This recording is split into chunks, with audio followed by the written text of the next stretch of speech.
So once again, welcome back to the session, everyone. So this is the day 3 of our marathon and question practice session. So അപ്പോൾ നമ്മുടെ last 2 ദിവസത്തെ സെഷൻസിൽ internal കൺട്രോൾസും audit റിസ്കിന്റെയും areas ആയിരുന്നു revise ചെയ്തിട്ടുണ്ടായിരുന്നതും അതിനെ base ചെയ്തിട്ടുള്ള questions ആയിരുന്നു, ഏറ്റവും latest questions ആയിരുന്നു ചെയ്തിരുന്നത്. ആൻഡ് സെയിം ആസ് ദാറ്റ് ഇന്ന് നമ്മൾ ചെയ്യാൻ പോകുന്നത് നമ്മുടെ സബ്സ്റ്റാൻറ്റീവ് പ്രൊസീജിയേഴ്സിന്റെ ഏരിയ ആണ്.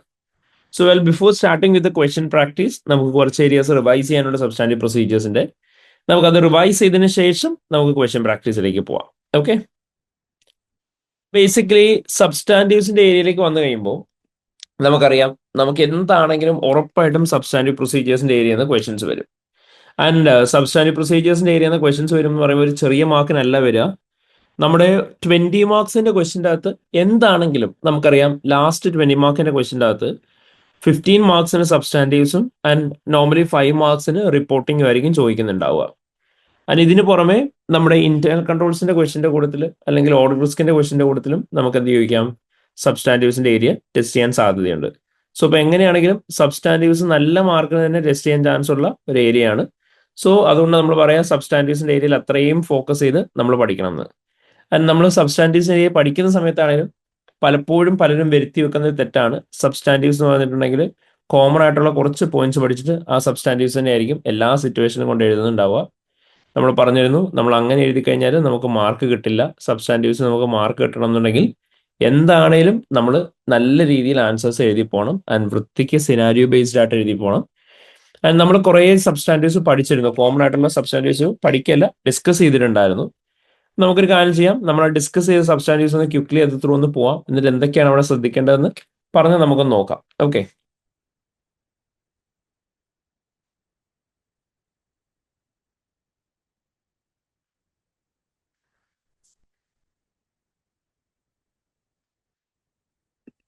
സോ സബ്സ്റ്റാൻറ്റീവ്സിന്റെ ഏരിയയിലേക്ക് വന്നു കഴിയുമ്പോഴത്തേനും നമ്മൾ പറഞ്ഞിരുന്നു, സബ്സ്റ്റാൻറ്റീവ് പ്രൊസീജിയേഴ്സിനെ നമുക്ക് പല രീതിയിൽ ടെസ്റ്റ് ചെയ്യാനായിട്ടുള്ള ചാൻസ് ഉണ്ട്. സോ ബേസിക്കലി സബ്സ്റ്റാൻറ്റീവ് പ്രൊസീജിയേഴ്സിനെ നമുക്കൊരു 3 ഹെഡായിട്ട് ഡിവൈഡ് ചെയ്യാം, 3 അല്ല 4 ഹെഡായിട്ട് ഡിവൈഡ് ചെയ്യാം.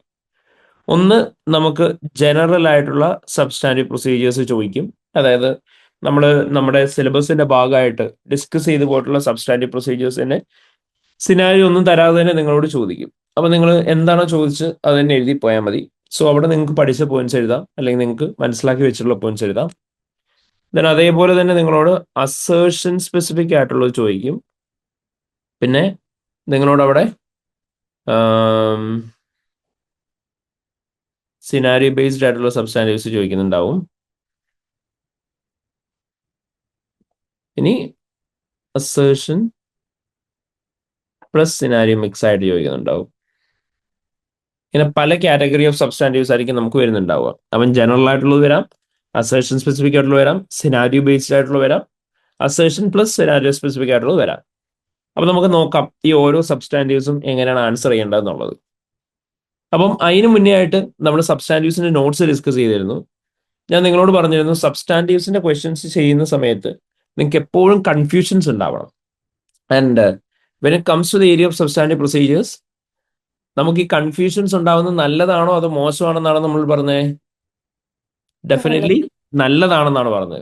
കാരണം കൺഫ്യൂഷൻ ഉണ്ടാവണമെന്നുണ്ടെങ്കിൽ ഉറപ്പായിട്ട് നിങ്ങൾ അവിടെ പഠിച്ച ഒരാൾക്ക് മാത്രമേ കൺഫ്യൂഷൻ വരുള്ളൂ. കാരണം എന്തൊക്കെ സബ്സ്റ്റാൻറ്റീവ്സ് ആണ് മൊത്തം നമുക്ക് സിലബസിൻ്റെ അത് വരുന്നത് എന്നുള്ളതിനെ കുറിച്ച് നിങ്ങൾക്ക് ഒരു പ്രോപ്പർ ഐഡിയ ഉണ്ടെന്നുണ്ടെങ്കിൽ ഓട്ടോമാറ്റിക്കലി കൺഫ്യൂഷൻ ഉണ്ടാവും. അതാണോ എഴുതേണ്ടത്, ഇതാണോ എഴുതേണ്ടത് എന്നുള്ള കൺഫ്യൂഷൻ ഉണ്ടാവും. നിങ്ങൾ പഠിച്ചിട്ടില്ലാത്തതിനെ കൺഫ്യൂഷൻ ഉണ്ടാവില്ല. അവിടെ ഞാൻ പറഞ്ഞത് പഠിച്ച ഒരാൾക്ക് മാത്രമേ കൺഫ്യൂഷൻ വരുള്ളൂ. അപ്പം സബ്സ്റ്റാൻറ്റീവ്സിന്റെ ഏരിയയിൽ എവിടെയൊക്കെയാണ് നമുക്ക് കൺഫ്യൂഷൻസ് ഉണ്ടാവേണ്ടത് എന്നുള്ളത് നമ്മൾ നോക്കാം. ഫസ്റ്റ് ഓഫ് ഓൾ, നിങ്ങളോട് ചിലപ്പോൾ ക്വസ്റ്റ്യൻ പറയുന്നുണ്ടാവും, സിനാരിയോ ബേസ്ഡ് ആയിട്ട് വരുമ്പോൾ ഒരു ന്യൂ ക്ലൈന്റ് ആണെന്ന് പറയും. ആ ന്യൂ ക്ലൈന്റിന്റെ ഓഡിറ്റ് ഫസ്റ്റ് ടൈം എവർ ആണ് ഓഡിറ്ററായി നിങ്ങളും ക്യാരി ഔട്ട് ചെയ്യുന്നതെന്ന് പറഞ്ഞിട്ടുണ്ടാവും.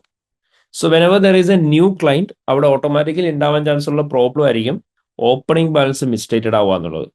സോ ന്യൂ ക്ലൈന്റുമായിട്ട് റിലേറ്റ് ചെയ്തിട്ട് സ്പെസിഫിക് പ്രൊസീജിയേഴ്സ് ചോദിക്കുന്ന സമയത്ത് അവിടെ നിങ്ങൾക്ക് എപ്പോഴും കോമൺ ആയിട്ട് എഴുതാൻ പറ്റുന്ന കാര്യമാണ് ഓപ്പണിംഗ് ബാലൻസിൻ്റെത്. അല്ലെങ്കിൽ നോർമലി ജനറൽ ആയിട്ട് തന്നെ നിങ്ങളോട് ഓപ്പണിംഗ് ബാലൻസിൻ്റെയും ചോദിക്കുന്നുണ്ടാവും.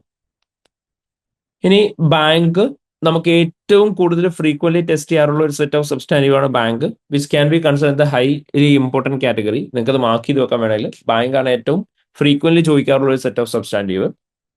ആൻഡ് ബാങ്കിന് സബ്സ്റ്റാൻറ്റീവിന് ആൻസേഴ്സ് എഴുതുന്ന കാര്യം ഇത് പ്രത്യേകം ശ്രദ്ധിക്കുക. നിങ്ങൾക്ക് എന്താണ് ഒരു ചെറിയ സിനാരിയോ എങ്കിലും നോർമലി തരാറുണ്ട്. ആ സിനാരിയോ വായിച്ചിട്ട് എഴുതാവുള്ളൂ. ഫോർ എക്സാമ്പിൾ നിങ്ങളോട് സിനാരിയോയിൽ പറഞ്ഞിട്ടുണ്ടാവും bank reconciliation statement company prepare ചെയ്തിട്ടില്ല എന്ന്.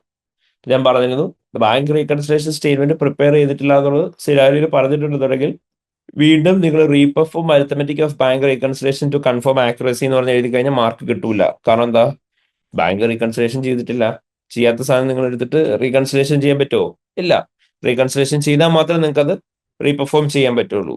അതേപോലെ തന്നെ ഇപ്പം ബാങ്ക് റീകൺസിലേഷൻ പ്രിപ്പയർ ചെയ്തേക്കുന്ന കറക്റ്റ് ആണെന്ന് അറിയാൻ ക്യാഷ് ബുക്കിലെയും ബാങ്ക് സ്റ്റേറ്റ്മെന്റിലെയും ലെഡ്ജറിലെയും ഒക്കെ ബാലൻസും ഈ പറയുന്ന ലെഡ്ജർ റീകൺസിലേഷൻ സ്റ്റേറ്റ്മെന്റിലെ ബാലൻസ് തമ്മിൽ ക്രോസ് ചെക്ക് ചെയ്യാൻ നിങ്ങൾ ചിലപ്പോൾ പോയിന്റ് എഴുതി വെക്കും.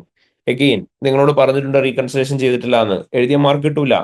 അപ്പൊ അതുകൊണ്ട് സിനാരിയോക്കകത്ത് നോക്കണം എന്തൊക്കെയുള്ളതെന്ന്. ഇപ്പോ നിങ്ങളോട് അവിടെ സിനാരിയോക്ക് അത് പറയുന്നുണ്ട് കമ്പനിക്ക് പോസിറ്റീവ് ബാങ്ക് ബാലൻസ് ആണുള്ളതെന്ന്.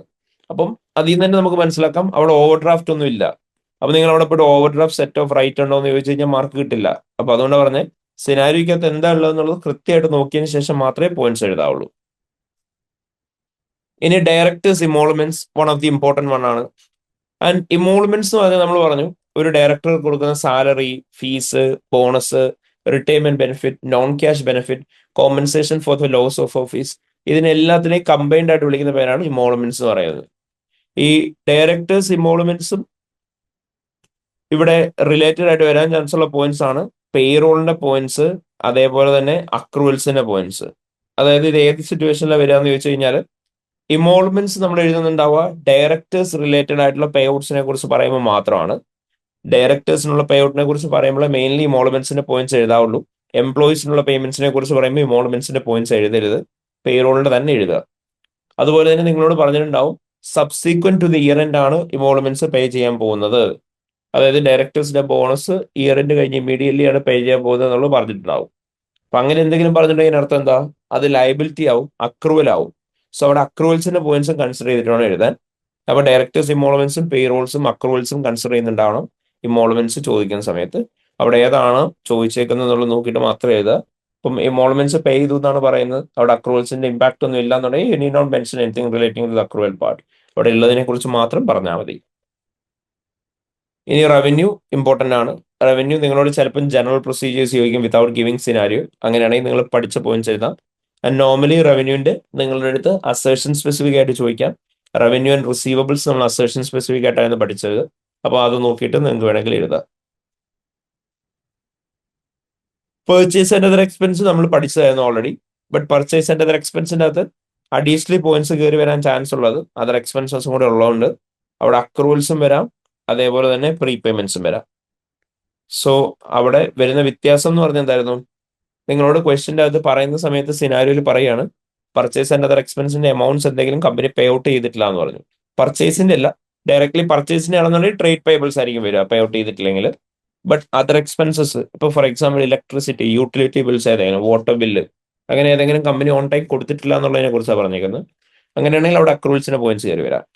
ഇനി എന്തെങ്കിലും സിനാരിയോയിൽ പറയാണ് അഡ്വാൻസ് പേയ്മെന്റ് ചെയ്യുന്നതിനെ കുറിച്ച്, അങ്ങനെയാണെങ്കിൽ അവിടെ എന്തും കൂടെ വരും, പ്രീ പേയ്മെന്റ്സ് വരും. ഓക്കെ.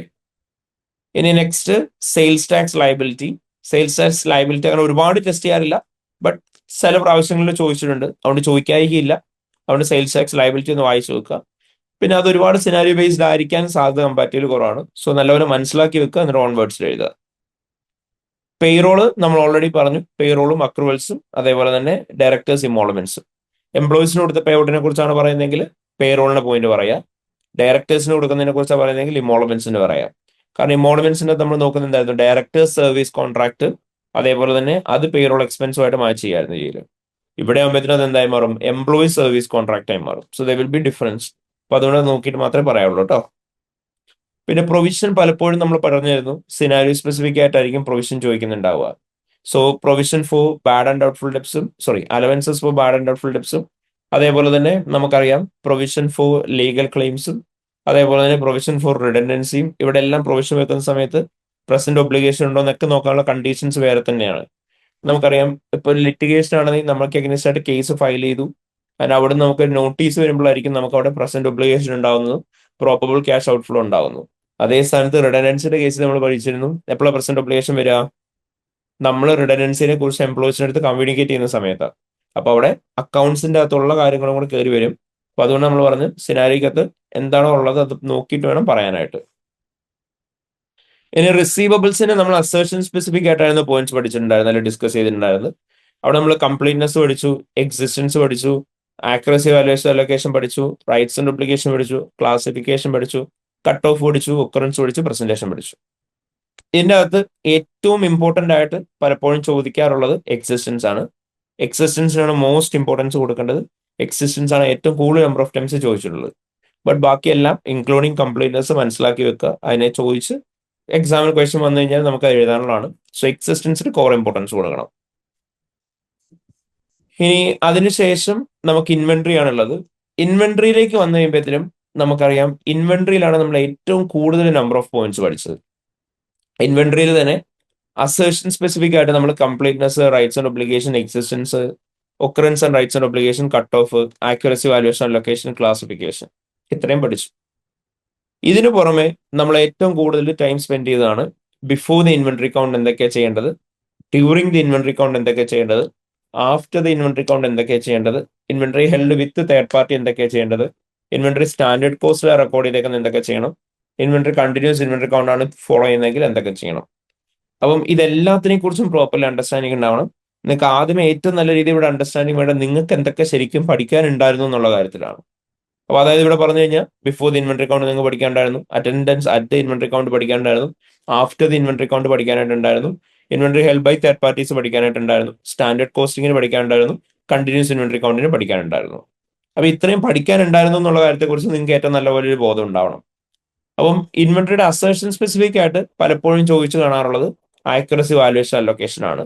അപ്പൊ അത് ഡീറ്റെയിൽഡ് ആയിട്ട് നോക്കി വെക്കുക. ബട്ട് പിന്നീട് അങ്ങോട്ട് നിങ്ങൾ സിനാരിയോ പ്രോപ്പർലി വായിക്കണം. അവിടെ എന്തൊക്കെയാണ് സിനാരിയോക്കകത്ത് പറഞ്ഞേക്കുന്നത് നോക്കുക. നിങ്ങളോട് ക്വസ്റ്റ്യൻ ചിലപ്പോൾ കൃത്യമായിട്ട് പറഞ്ഞിട്ടുണ്ടാവും ഇൻവെന്ററി കൗണ്ട് നടന്നിട്ടില്ല, നടക്കാൻ പോകുന്നേ ഉള്ളൂ എന്ന്.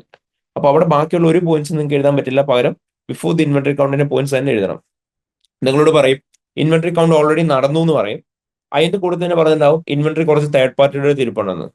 അപ്പൊ നിങ്ങൾ എന്ത് ചെയ്യണം, ആഫ്റ്റർ ദി ഇൻവെന്ററി കൗണ്ടിന്റെ പോയിന്റ്സ് എഴുതുക, ഇൻവെന്ററി ഹെൽഡ് അറ്റ് തേർഡ് പാർട്ടിയുടെ പോയിന്റ്സ് എഴുതണം. നിങ്ങളോട് ചിലപ്പോൾ സിനാരിക്കകത്ത് പറഞ്ഞിട്ടുണ്ടാവും ഇൻവെന്ററി തേർഡ് പാർട്ടിയുടെ അടുത്താണ് ഇരിക്കുന്നത്, കൗണ്ട് കഴിഞ്ഞു, സ്റ്റാൻഡേർഡ് കോസ്റ്റിംഗ് ആണ് കമ്പനി ഫോളോ ചെയ്യുന്നതെന്ന് പറയാണ്. അപ്പോൾ അവിടെ നമ്മൾ എന്ത് ചെയ്യണം, സ്റ്റാൻഡേർഡ് കോസ്റ്റിംഗിനെ point held with third party, അതേപോലെ തന്നെ നമ്മൾ നേരത്തെ പറഞ്ഞ inventory after the inventory count, ഇത്രയും പോയിന്റ്സ് മിക്സപ്പ് ചെയ്തിട്ട് വേണം എഴുതാൻ. 6 പോയിന്റ്സ് വെച്ച് 2 പോയിന്റ്സ് ഈച്ച് എഴുതുക. ഇനി നിങ്ങളോട് ക്വസ്റ്റ്യൻ്റെ അകത്ത് എവിടെയെങ്കിലും മെൻഷൻ ചെയ്തേക്കാണ് കമ്പനി കണ്ടിന്യൂസ് ഇൻവെന്ററി കൗണ്ട് ആണ് ഫോളോ ചെയ്യുന്നത്, അങ്ങനെയാണ് ഈ പോയിന്റ്സ് ഒന്നുമല്ല, കണ്ടിന്യൂസ് ഇൻവെന്ററി കൗണ്ടിന്റെ പോയിന്റ്സ് തന്നെ എഴുതുക. അപ്പൊ അങ്ങനെ സിനാരിയോക്കകത്ത് എന്താണോ അവർ ഡിമാൻഡ് ചെയ്യുന്നത്, സിനാരിയോക്കകത്ത് അവർ ഡിമാൻഡ് ചെയ്യുന്ന പോയിന്റ്സിനനുസരിച്ച് എഴുതുക. നിങ്ങൾ പഠിച്ച എന്തൊക്കെയാണെന്നുള്ളതിനെ കുറിച്ച് നിങ്ങൾക്ക് കൃത്യമായിട്ടൊരു ഐഡിയ ഉണ്ടാവണം. അതിനെ ബേസ് ചെയ്തിട്ട് വേണം നിങ്ങൾ എഴുതാൻ. അപ്പോൾ സിനാരിയോ കിട്ടുമ്പോൾ നിങ്ങൾ എന്ത് ചെയ്യുക, ആദ്യം നിങ്ങൾ പഠിച്ച എന്താണെന്നുള്ളതായിട്ട് മാച്ച് ചെയ്യുക, എന്നിട്ട് ആ പോയിന്റ്സിനെ കുറിച്ച് ആലോചിച്ചിട്ട് വേണം പോയിന്റ്സ് എഴുതി പോകാൻ. അപ്പൊ ജസ്റ്റ് ഒന്നും കൂടെ ഓർത്ത് വെക്കുക, ഇൻവെന്ററിയുടെ ഏതൊക്കെയാണ് നമ്മൾ പഠിച്ചിട്ടുള്ളത്, അസേർഷൻ സ്പെസിഫിക് ആയിട്ടുള്ള points, then before the inventory count, during the inventory count, after the inventory count, inventory held with third party, standard costing, then continuous inventory count. ഇത്രയാണ് നമ്മുടെ സിലബസിന്റെ അകത്തുള്ളത്. ഇനി ട്രേഡ് പേബിൾസിലേക്ക് വന്നു കഴിയുമ്പോഴത്തേനും അവിടെ നമ്മൾ ഏറ്റവും ഇമ്പോർട്ടന്റ് ആയിട്ട് ശ്രദ്ധിക്കേണ്ടത് നമ്മൾ പറഞ്ഞിരുന്നു കംപ്ലീറ്റ്നെസ് ആണ് പലപ്പോഴും ഏറ്റവും കൂടുതൽ ട്രേഡ് പേബിൾസിൽ നിന്ന് ചോദിക്കാറുള്ളത്. നമ്മൾ വീണ്ടും ഓർക്കുക, ഏറ്റവും കൂടുതൽ ചോദിക്കും എന്ന് പറയുമ്പോൾ അതിനർത്ഥം അത് മാത്രം പഠിക്കണം എന്നല്ല, അതാണ് ഏറ്റവും കൂടുതൽ എംഫസൈസ് ചെയ്ത് പഠിക്കേണ്ടത്. ബട്ട് ചോദ്യങ്ങൾ ബാക്കിയുള്ള ഏരിയാസിൽ നിന്ന് വരാറുണ്ട്. സോ ട്രേഡ് പേബിൾസിന്റെ അകത്ത് കംപ്ലീറ്റ്നെസ് ആയിരിക്കും കോറായിട്ട് കയറി വരുന്നുണ്ടാവുക. So you have to consider the completeness part. ഇനി next tangible non current assets. നമ്മൾ പറഞ്ഞിരുന്നു ടാൻജിബിൾ നോൺ കറന്റ് അസറ്റ് എന്ന് പറയുന്ന ഏരിയയിലേക്ക് വന്നു കഴിയുമ്പോഴത്തേനും ഇവിടെ കൺഫ്യൂഷൻ വരേണ്ട ഏരിയ ആണ് ഇൻവെന്ററി, അതേപോലെ തന്നെ കൺഫ്യൂഷൻ വരേണ്ട ഏരിയ ആണ് ഇൻടാൻജിബിൾ അസറ്റ്. അതായത് നിങ്ങളോട് സിനാരിയോയിൽ പറഞ്ഞിട്ടുണ്ടാവും addition of a asset company current year നടത്തി, അതുമായിട്ട് റിലേറ്റ് ചെയ്തിട്ട് എന്തൊക്കെയാണ് സബ്സ്റ്റാൻറ്റീവ് പ്രൊസീജിയേഴ്സ് ചെയ്യേണ്ടതെന്ന് ചോദിക്കും. അല്ല നിങ്ങളോട് പറയും ഡ്യൂറിങ് ദി ഇയർ കമ്പനി കുറെ വെഹിക്കിൾ പർച്ചേസ് ചെയ്തു, ആ വെഹിക്കിളുമായിട്ട് റിലേറ്റ് ചെയ്തിട്ടുള്ള സബ്സ്റ്റാൻറ്റീവ്സ് എന്തൊക്കെയാണെന്ന് ചോദിക്കും. പലപ്പോഴും പിള്ളേർ ചെയ്യൽ എന്താ, വെഹിക്കിളിന്റെ വാല്യൂഷൻ, ആക്യുറസി വാല്യൂഷൻ, അലൊക്കേഷനെ കുറിച്ചുള്ള സബ്സ്റ്റാൻറ്റീവ്സ് ചോദിക്കുകയാണ്. അപ്പൊ നേരെ പോയിട്ട് ടാൻജിബിൾ നോൺ കറന്റ് അസറ്റിന്റെ അകത്ത് നമ്മൾ പഠിച്ചിട്ടുള്ള ആക്യുറസി വാല്യൂഷൻ അലൊക്കേഷന്റെ പോയിന്റ്സ് എഴുതും, considering that vehicle is PP. പക്ഷെ നിങ്ങളോട് തുടക്കത്തിൽ ക്വസ്റ്റനിൽ നല്ല വൃത്തിക്ക് പറഞ്ഞിട്ടുണ്ടാവും ഈ കമ്പനി വെഹിക്കിൾ മാനുഫാക്ചറിങ് കമ്പനിയാണ്, ഈ കമ്പനിയുടെ ഇൻവെന്ററി ആണ് വെഹിക്കിൾ എന്നുള്ളത് പറഞ്ഞിട്ടുണ്ടാവും. അങ്ങനെയാണെന്നുണ്ടെങ്കിൽ കമ്പനിയുടെ വെഹിക്കിളിന്റെ ആക്യുറസി വാല്യുവേഷൻ അലൊക്കേഷൻ ചോദിച്ചു കഴിഞ്ഞാൽ അവിടെ ലിറ്ററലി എഴുതേണ്ടത് എന്തിന്റെയാണ്? നിങ്ങൾ ഇൻവെന്ററിയുടെ ആക്യുറസി വാല്യുവേഷൻ അലൊക്കേഷൻ വേണം എഴുതാൻ, PPയുടെ അല്ല. കാരണം നമുക്കറിയാം ഇൻവെന്ററിയുടെയും അതേപോലെ തന്നെ ഇവിടെയും വന്നു കഴിയുമ്പോൾ വാല്യുവേഷൻ ഈസ് എൻറ്റയർലി ഡിഫറെന്റ്, ശരിയല്ലേ? കാരണം ഇൻവെന്ററി വാല്യുവേഷനകത്ത് നമ്മൾ നോക്കുന്നുണ്ടാവുക ലോവർ ഓഫ് കോസ്റ്റ് ആണ്, NRV ആണോ കാണിച്ചേക്കുന്നത് എന്നുള്ളതായിരിക്കും. അതേ സ്ഥാനത്ത് ഇവിടെ വന്നു കഴിയുമ്പോൾ ഇവിടെ വാല്യുവേഷനകത്ത് നമ്മൾ നോക്കുന്നത് എന്തായിരിക്കും? Lower of cost or NRV എന്നുള്ളതായിരിക്കില്ല, എൻറ്റയർലി ഡിഫറെന്റ് ആയിരിക്കും. ഇവിടെ നമ്മൾ പറയുന്നുണ്ടാവുക നമ്മൾ കറക്റ്റ് ആയിട്ട് കോസ്റ്റ് മോഡലാണോ ഫോളോ ചെയ്തേക്കുന്നത്, റീവാലുവേഷൻ മോഡലാണോ? റീവാലുവേഷൻ മോഡലാണെങ്കിൽ revaluation gain and losses correct ആയിട്ട് OCയിലേക്ക് എടുത്തിട്ടുണ്ടോ ഇൻസ്റ്റെഡ് ഓഫ് P&L, ഇത് ഓരോന്നായിരിക്കും നോക്കുന്നുണ്ടാവുക. So valuation method itself will be entirely different. Answer മൊത്തത്തിൽ മാറും. അതുകൊണ്ട് നിങ്ങൾ നോക്കണം നിങ്ങളോട് ചോദിച്ചേക്കുന്നത് PP ആണോ അതോ ഇൻവെന്ററി ആണോ എന്ന്. അതേപോലെ തന്നെ പലപ്പോഴും what are the substantive procedures need to be perform by the auditor in relation to addition of assets എന്ന് ചോദിച്ചിട്ടുണ്ടാവും. അവിടെ നിങ്ങൾ നോക്കുക ടാഞ്ചിബിൾ അസറ്റിനെ കുറിച്ചാണോ പറയുന്നത്, ഇൻടാഞ്ചിബിൾ അസറ്റ്സിനെ കുറിച്ചാണോ പറയുന്നത്? ടാഞ്ചിബിൾ ആയിട്ടുള്ള ഏത് അസറ്റ് ആണെങ്കിലും ഫിസിക്കലി എക്സിസ്റ്റിംഗ് ആയിട്ടുള്ളതാണെങ്കിൽ നമുക്ക് അവിടെ ഇത് ചെയ്യാം, നോൺ കറന്റ് അസറ്റ്സിന്റെ പോയിന്റ്സ് എഴുതാം. പക്ഷെ അവിടെ if the talking about an intangible asset like A patent, അതിനെക്കുറിച്ച് സിനാരിയോയിലായിരിക്കും പറഞ്ഞിട്ടുണ്ടാവുക. റിക്വയർമെന്റിന്റെ അകത്ത് അഡീഷൻ ഓഫ് അസറ്റ്സ് മാത്രമേ പറഞ്ഞിട്ടുണ്ടാവുള്ളൂ. അപ്പോൾ അവിടെ നിങ്ങൾ കൃത്യമായിട്ട് നോക്കണം റിക്വയർമെന്റിന്റെ അകത്ത് പറഞ്ഞേക്കുന്നത് എന്തിനെ കുറിച്ചിട്ടാണ്, ടാഞ്ചിബിൾ ആണോ ഇൻടാഞ്ചിബിൾ ആണോ? ടാഞ്ചിബിൾ ആണ് എന്നുണ്ടെങ്കിൽ ഡെഫിനറ്റ്ലി അവിടെ നിങ്ങൾ എന്തിനെ കുറിച്ച് തന്നെ എഴുതുക, നോൺ കറന്റ് അസറ്റ്സിനെ കുറിച്ച് എഴുതുക. ഇൻടാഞ്ചിബിൾ അസറ്റ്സ് ആണ്, ഇൻടാഞ്ചിബിൾ അസറ്റ്സിന് വേണ്ടിയിട്ട് സ്പെസിഫിക്കലി നമ്മൾ പോയിന്റ്സ് പഠിച്ചിരുന്നു. ആ ഇൻടാഞ്ചിബിൾ അസറ്റ്സിന്റെ പോയിന്റ്സ് തന്നെ എഴുതുക. ക്ലിയർ ആയോ? Is a clear every one? അവിടെ എല്ലാവരും റെസ്പോണ്ട് ചെയ്തേ, ക്ലിയർ ആണോ? Okay.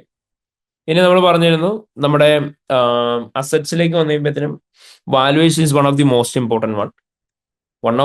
Important. Do learn the other points as well, especially rights and obligation ഒക്കെ പഠിക്കുക. പിന്നെ ഫ്രീക്വന്റ്ലി ഏറ്റവും കൂടുതൽ നമ്പർ ഓഫ് ടൈംസ് ഇവിടെ നിന്ന് ചോദിക്കാറുള്ളത് അഡീഷൻ ഓഫ് നോൺ കറന്റ് അസറ്റ്സും ഡിസ്പോസൽ ഓഫ് അസറ്റ്സും ആണ്. അപ്പൊ അഡീഷൻ ഓഫ് നോൺ കറന്റ് അസറ്റ്സും ഡിസ്പോസൽ ഓഫ് അസറ്റ്സിന്റെയും റിലേറ്റഡ് ആയിട്ടുള്ള പോയിന്റ്സ് നോക്കുക. അവിടെ നമ്മൾ പറഞ്ഞിരുന്നു അഡീഷനും ആയിട്ട് കൺഫ്യൂഷൻ വരേണ്ട ഒരു സാധനമാണ് സെൽഫ് കൺസ്ട്രക്റ്റഡ് അസറ്റ്സ്. അതായത് നിങ്ങൾ ഒരു അസറ്റ് വാങ്ങി പുതുതായിട്ട് എന്ന് പറഞ്ഞാൽ മാത്രമേ അഡീഷൻ ഓഫ് അസറ്റ്സിന്റെ പോയിന്റ്സ് എഴുതാവുള്ളൂ. നിങ്ങളോട് ക്വസ്റ്റ്യൻ ക്ലിയർ ആയിട്ട് പറയുന്നുണ്ട് കമ്പനിക്ക് വേണ്ടിയിട്ട് ഒരു അസറ്റ് ഡെവലപ്പ് ചെയ്തതാണെന്ന്. സോ കമ്പനിക്ക് വേണ്ടിയിട്ട് ഒരു അസറ്റ് ഡെവലപ്പ് ചെയ്താണെന്നുണ്ടെങ്കിൽ അതെന്തായിരിക്കും? സെൽഫ് കൺസ്ട്രക്റ്റഡ് അസറ്റ്സ് ആയിരിക്കും. It will not comes under the category of addition of assets. അപ്പോൾ നിങ്ങൾ നോക്കുക കമ്പനി തന്നെ സ്വയം ഉണ്ടാക്കിയ ഒരു അസറ്റ് ആണോ കമ്പനിയായിട്ട് വാങ്ങി വെച്ച അസറ്റ് ആണോ എന്ന്. കമ്പനിയായിട്ട് ഉണ്ടാക്കിയ അസറ്റ് ആണെങ്കിൽ അഡീഷൻ ഓഫ് അസറ്റ്സിന്റെ നമ്മൾ പഠിച്ചിട്ടുള്ള പോയിന്റ്സ് എഴുതുക. അതേ സ്ഥാനത്ത് കമ്പനി വാങ്ങി വെച്ചതാണെന്നുണ്ടെങ്കിലോ കമ്പനിയായിട്ട് ഉണ്ടാക്കിയതാണെങ്കിലോ സെൽഫ് കൺസ്ട്രക്റ്റഡ് അസറ്റ്സിന്റെ പോയിന്റ്സ് എഴുതുക. ഇനി എപ്പോഴും നോക്കണേ, നിങ്ങളോട് പലപ്പോഴും അഡീഷൻ ഓഫ് അസറ്റ്സ് പറയുമ്പം കറസ്പോണ്ടിങ് ആയിട്ട് തന്നെ നിങ്ങളോട് പറയാറുണ്ട് കമ്പനി ഇന്ന അസറ്റ്സ് അഡീഷൻ നടത്തി and after replacing this set of assets എന്നായിരിക്കും പറയുന്നുണ്ടാവുക. അപ്പോൾ കമ്പനി ഇന്ന അസറ്റ് അഡീഷൻ നടത്തി ആഫ്റ്റർ റീപ്ലേസിംഗ് ദിസ് അസറ്റ്സ് എന്ന് പറയുമ്പോൾ ഓട്ടോമാറ്റിക്കലി അവിടുത്തെ അതർ സൈഡ് എന്താ? പുതുതായിട്ട് കുറച്ച് അസറ്റ്സ് വാങ്ങിച്ചു, കുറച്ച് അസറ്റ്സ് റീപ്ലേസ് ചെയ്തു. അപ്പൊ പഴയ അസറ്റ്സ് എന്ത് ചെയ്തിട്ടുണ്ടാവും? ഡിസ്പോസ് ചെയ്തിട്ടുണ്ടാവും. അപ്പൊ അവിടെ ഡിസ്പോസലിന്റെ പോയിന്റ്സും കയറി വരും. അപ്പൊ ആ പോയിന്റ്സും കൂടെ ഇൻക്ലൂഡ് ചെയ്യണം കേട്ടോ. ഓക്കെ. ഇനി വാല്യുവേഷൻ ഓഫ് ഡിപ്രിസിയേഷൻ ഉണ്ടായിരുന്നു. ഇനി നിങ്ങൾ ശ്രദ്ധിക്കുക, സിനാരിയോയില് ചിലപ്പോൾ പറഞ്ഞിട്ടുണ്ടാവുക റിവ്യൂ ഓഫ് അസറ്റ്സ് നടത്തിയെന്നായിരിക്കും, അല്ലെങ്കിൽ റീവാലുവേഷൻ ഓഫ് അസറ്റ്സ് നടത്തിയെന്നായിരിക്കും. സോ റിവ്യൂ ഓഫ് അസറ്റ്സ് എന്ന് പറയുന്നതും റീവാലുവേഷൻ ഓഫ് അസറ്റ്സ് എന്ന് പറയുന്നതും എൻറ്റയർലി ഡിഫറെന്റ് പ്രോസസ് ആണ്. നമ്മൾ പറഞ്ഞിരുന്നു റിവ്യൂ എന്ന് പറയുമ്പോൾ അസറ്റ്സിന്റെ എണ്ണം നോക്കുക, അസറ്റിന്റെ കണ്ടീഷൻ നോക്കുക ആയിരിക്കും ചെയ്യുന്നുണ്ടാവുക. അവിടെ കൊണ്ടുപോയിട്ട് റീവാലുവേഷന്റെ പോയിന്റ് എഴുതരുത്. റിവ്യൂ നടത്തിയെന്ന് പറയുമ്പോൾ റിവ്യൂവിനെ ബേസ് ചെയ്തിട്ട് എന്തെങ്കിലും അവിടെ നടന്നിട്ടുണ്ടാവും. അതൊന്നെങ്കിൽ അഡീഷൻ ആയിരിക്കും നടന്നേക്കുന്നത്, അല്ലെങ്കിൽ ഡിസ്പോസൽ ഓഫ് അസറ്റ്സ് ആയിരിക്കും നടത്തിയിട്ടുണ്ടാവുക, അല്ലെങ്കിൽ റീപ്ലേസ്മെന്റ് ആയിരിക്കും, which means addition and disposal ഉണ്ടാവും. അപ്പൊ അവിടെ എന്താ സംഭവിച്ചതെന്ന് നോക്കിയിട്ട് അതിനനുസരിച്ചുള്ള പോയിന്റ്സ് വേണം എഴുതാൻ. അപ്പൊ അഡീഷൻ ഓഫ് അസറ്റ്സിന്റെ പോയിന്റ്സ് എഴുതാനായിട്ട് റിക്വയർമെന്റിൽ സ്പെസിഫിക്കലി എടുത്ത് പറയൂല അഡീഷണൽ ഡിസ്പോസലിലെ. പക്ഷെ സിനാരിയോയിൽ പറയും നിങ്ങളുടെ തുടക്കത്തിൽ തന്നെ അവർ അസറ്റ്സിന്റെ റിവ്യൂ നടത്തിയിട്ടുണ്ടെന്ന്. അതിനെ അസോസിയേറ്റ് ചെയ്ത് തന്നെ പറഞ്ഞിട്ടുണ്ടാവും അതിനെ ബേസ് ചെയ്ത് അവർ അസറ്റ്സ് അഡീഷൻ നടത്തി അല്ലെ ഡിസ്പോസൽ നടത്തിയെന്ന്. അപ്പൊ റിവ്യൂവിനെ ആസ്പദമാക്കി എന്താ നടന്നേക്കുന്നത്? അഡീഷൻ ആണെങ്കിൽ അഡീഷന്റെ പോയിന്റ് എഴുതുക, ഡിസ്പോസൽ ആണെങ്കിൽ ഡിസ്പോസലിന്റെ പോയിന്റ് എഴുതുക. റിവ്യൂവിനെ ബേസ് ചെയ്തിട്ട് റീപ്ലേസ്മെന്റ് ഓഫ് അസറ്റ് നടത്തി എന്ന് പറയുമ്പോഴത്തേനും അവിടെ അഡീഷനും വരും ഡിസ്പോസലും വരും. ക്ലിയർ ആയോ? ദെൻ നോൺ കറന്റ് ലയബിലിറ്റി എന്ന് പറയുമ്പോൾ പലപ്പോഴും നമ്മളോട് അവിടെ ചോദിക്കാറുള്ള എന്തായിരുന്നു? ലോൺ ഒക്കെയാണ് ചോദിക്കാറുള്ളത്. ലോൺ റിലേറ്റഡ് ആയിട്ടുള്ള സബ്സ്റ്റാൻറ്റീവ്സ് ഒക്കെ ആയിരിക്കും ചോദിക്കുന്നുണ്ടാവുക. ഇനി ഇൻടാഞ്ചിബിൾ അസറ്റ് എന്ന് പറയുമ്പോൾ അവിടെ നമ്മൾ പറഞ്ഞിരുന്നു കൺഫ്യൂഷൻ വരേണ്ട ഒരെണ്ണം ടാഞ്ചിബിൾ അസറ്റുമായിട്ട് കൺഫ്യൂഷൻ വരണം. പിന്നെ മോസ്റ്റ് ഇമ്പോർട്ടൻ്റ്ലി റിസർച്ച് ആൻഡ് ഡെവലപ്മെന്റുമായിട്ട്. അതായത് നമ്മളോട് ക്വസ്റ്റ്യൻ പറയും കമ്പനി റിസർച്ച് ആൻഡ് ഡെവലപ്മെന്റ് നടത്തുകയാണ് 6 ന്യൂ പ്രൊഡക്റ്റിന്റെ. അതിൽ ഓരോ പ്രൊഡക്റ്റും ഡിഫറെന്റ് സ്റ്റേജസ് ഓഫ് ഡെവലപ്മെന്റ് ആണെന്ന് പറയും. സോ വൺസ് ആ പ്രൊഡക്റ്റ് ഡെവലപ്മെന്റ് സ്റ്റേജ് ക്രോസ് ചെയ്ത് കഴിഞ്ഞാൽ എന്തായി, ഇൻടാഞ്ചിബിൾ അസറ്റ് ആയി. So from the date on which it becomes available for use അന്നോട്ട് നമ്മൾ എന്ത് ചെയ്യണം, അമോർട്ടൈസേഷനും പരിപാടിയൊക്കെ സ്റ്റാർട്ട് ചെയ്യണം. അപ്പൊ അവിടെ നമ്മളൊരു മിക്സ് ഓഫ് പോയിന്റ്സ് വേണം എഴുതാൻ. നിങ്ങളോട് അസറ്റ് ഉണ്ട്, കമ്പനിയുടെ റിസർച്ച് ആൻഡ് ഡെവലപ്മെന്റ് ആണത്, അല്ലത് ഡിഫറെന്റ് സ്റ്റേജസ് ഓഫ് ഡെവലപ്മെന്റ് ആണ്, ചിലത് ഇന്ന സ്റ്റേജ് ക്രോസ് ചെയ്തു എന്ന് പറയുമ്പോൾ ഞാൻ പറഞ്ഞ പോലെ തന്നെ എന്ത് ചെയ്യുക, you have to make a mix of R&D and intangible assets. ഈ ഗോയിങ് കൺസേൺ പ്രൊസീജിയേഴ്സ് നമ്മളോട് ചോദിക്കാം. അത് കൂടുതലും സിനാരിയോ കൂടെ കൺസിഡർ ചെയ്തിട്ട് നിങ്ങൾ എഴുതിയാൽ മതി. നിങ്ങൾ പഠിച്ചിട്ടുള്ള പോയിന്റ്സ് നിങ്ങൾക്ക് യൂസ് ചെയ്യാം. പഠിച്ചിട്ടുള്ള പോയിന്റ്സ് എന്ന് പറയുമ്പോൾ അവിടെയും കമ്പനിയുടെ പേര് യൂസ് ചെയ്യുക, ഫിഗേഴ്സ് യൂസ് ചെയ്യുക, സിനാരിയോക്ക് അത് ഡേറ്റ ഇൻകോർപ്പറേറ്റ് ചെയ്യുക, എന്നിട്ട് എഴുതുക. ബൈഹേർട്ടായിട്ട് നേരെ കൊണ്ട് എഴുതി വെക്കരുത്. പ്രീ പേയ്മെന്റ്സ് നമ്മൾ പറഞ്ഞിരുന്നു, അക്രൂവൽസ് നമ്മൾ പറഞ്ഞിരുന്നു. ഇക്വിറ്റി ഷെയർ ക്യാപിറ്റലൊക്കെ നോർമലി നമ്മളോട് സ്പെസിഫിക് ആയിട്ട് തന്നെ ചോദിക്കാറുണ്ട്. Equity share capital related procedures, ഡിവിഡൻഡും അതുപോലെ തന്നെ, റിസർവ്സും അതുപോലെ തന്നെ. അൺകറക്റ്റഡ് മിസ്റ്റേക്സും അങ്ങനെ തന്നെയാണ് ചോദിക്കൽ. കമ്പാരിറ്റീവ്ലി ചെസ്റ്റ് ചെയ്യൽ കുറവാണ്. Then overall review of financial statements general ആയിട്ട് നമ്മൾ പഠിച്ചതായിരുന്നു. പിന്നെ സോഫ്റ്റ്വെയർ പ്രൊസീജിയേഴ്സ്. സോഫ്റ്റ്വെയർ പ്രൊസീജിയേഴ്സ് നമ്മൾ പറഞ്ഞു ഏതൊരു കേസിലും സോഫ്റ്റ്വെയർ പ്രൊസീജിയേഴ്സ് നമുക്ക് എഴുതാനായിട്ട് പറ്റും. ആൻഡ് മെയിൻലി നമ്മൾ സോഫ്റ്റ്വെയർ പ്രൊസീജിയേഴ്സ് യൂസ് ചെയ്യുന്നുണ്ടാവുക 4 പേർപ്പസിന് വേണ്ടിയിട്ടാണ്. എന്തിനൊക്കെയായിരുന്നു? അനലിറ്റിക്കൽ പ്രൊസീജിയേഴ്സ് പെർഫോം ചെയ്യാൻ വേണ്ടിയിട്ട്, അതേപോലെ തന്നെ ഒരു റെപ്രസെൻറ്റേറ്റീവ് സാമ്പിൾ ചൂസ് ചെയ്യാൻ വേണ്ടിയിട്ട്, റീകാൽക്കുലേഷൻസ് നടത്താൻ വേണ്ടിയിട്ട്, അതുപോലെ തന്നെ കട്ട് ഓഫ് ടെസ്റ്റിംഗ് നടത്താൻ വേണ്ടിയിട്ട്. അപ്പോൾ ഈ 4 പർപ്പസിന് വേണ്ടിയിട്ടാണ്. അപ്പോൾ ഏതാണോ സ്പെസിഫിക് ആയിട്ട് നിങ്ങളോട് ചോദിക്കുന്നത് അതിനെ ബേസ് ചെയ്ത് എഴുതുക. അതായത് ഇപ്പോൾ റിസീവ്സ് ചോദിച്ചു കഴിഞ്ഞാൽ audit software can be use to perform analytical procedure by comparing receives days with prior year and industry standards പറയാം. Then audit software can be used to select a representative sample of receivables for further testing പറയാം. Then നമ്മളോട് allowances for receives എന്തെങ്കിലും തന്നിട്ടുണ്ടെങ്കിൽ audit software can be use to recalculate the allowances for receives to ensure the mathematical accuracy. അതുപോലെ തന്നെ audit software can be use to undertake cut off testing by assessing the date of last. നമുക്കറിയാം when it comes to receivables അവിടെ വരുന്ന ഏതായിരിക്കും? GDN-ഉം sales ഇൻവോയ്സും ആയിരിക്കും. അപ്പം dates of last, GDN and sales invoice പറയാം. Recorded relating to pre year and those relating to post year were excluded. അപ്പൊ ഇങ്ങനെ ഓർത്ത് വെച്ചാൽ മതി. സോഫ്റ്റ്വെയർ പ്രൊസീജിയേഴ്സ് ആയിട്ട് എന്തൊക്കെ യൂസ് ചെയ്യാൻ പറ്റുമെന്ന് ചോദിച്ചു കഴിഞ്ഞാൽ നോർമലി നമ്മൾ 4 പർപ്പസിനായി യൂസ് ചെയ്യുക. അനലിറ്റിക്കൽ പ്രൊസീജിയേഴ്സ് ചെയ്യാൻ വേണ്ടിയിട്ട്, സാമ്പിൾ സെലക്ഷന്, റീകാൽക്കുലേഷന്, കട്ട് ഓഫ് ടെസ്റ്റിങ്ങിന്. അപ്പൊ ഇത്രയായിരുന്നു നമ്മൾ ജനറൽ ആയിട്ട് ഡിസ്കസ് ചെയ്തിട്ടുണ്ടായിരുന്ന പോയിന്റ്സ് പറയുന്നത്. ഇത് ഓൾമോസ്റ്റ് ഒരു മാസത്തിന് മേലെ എടുത്ത് നമ്മൾ പഠിച്ച പോയിന്റ്സ് ആണ്. അപ്പം ഇത്രയും പോയിന്റ്സ് ആണ് ഉള്ളത്. അപ്പോൾ നിങ്ങൾക്ക് ആദ്യം തന്നെ എന്തൊക്കെയാണ് പഠിച്ചതെന്നുള്ളതിനെ കുറിച്ച് ഒരു ക്ലിയർ അണ്ടർസ്റ്റാൻഡിങ് ഉണ്ടാവണം. അതിനെ ബേസ് ചെയ്ത് തന്നെ വേണം നിങ്ങൾ ആൻസേഴ്സ് എഴുതി പോകാൻ വേണ്ടിയിട്ട്. ക്ലിയർ ആയോ? Is the clear everyone? പക്ക? ഓക്കെ.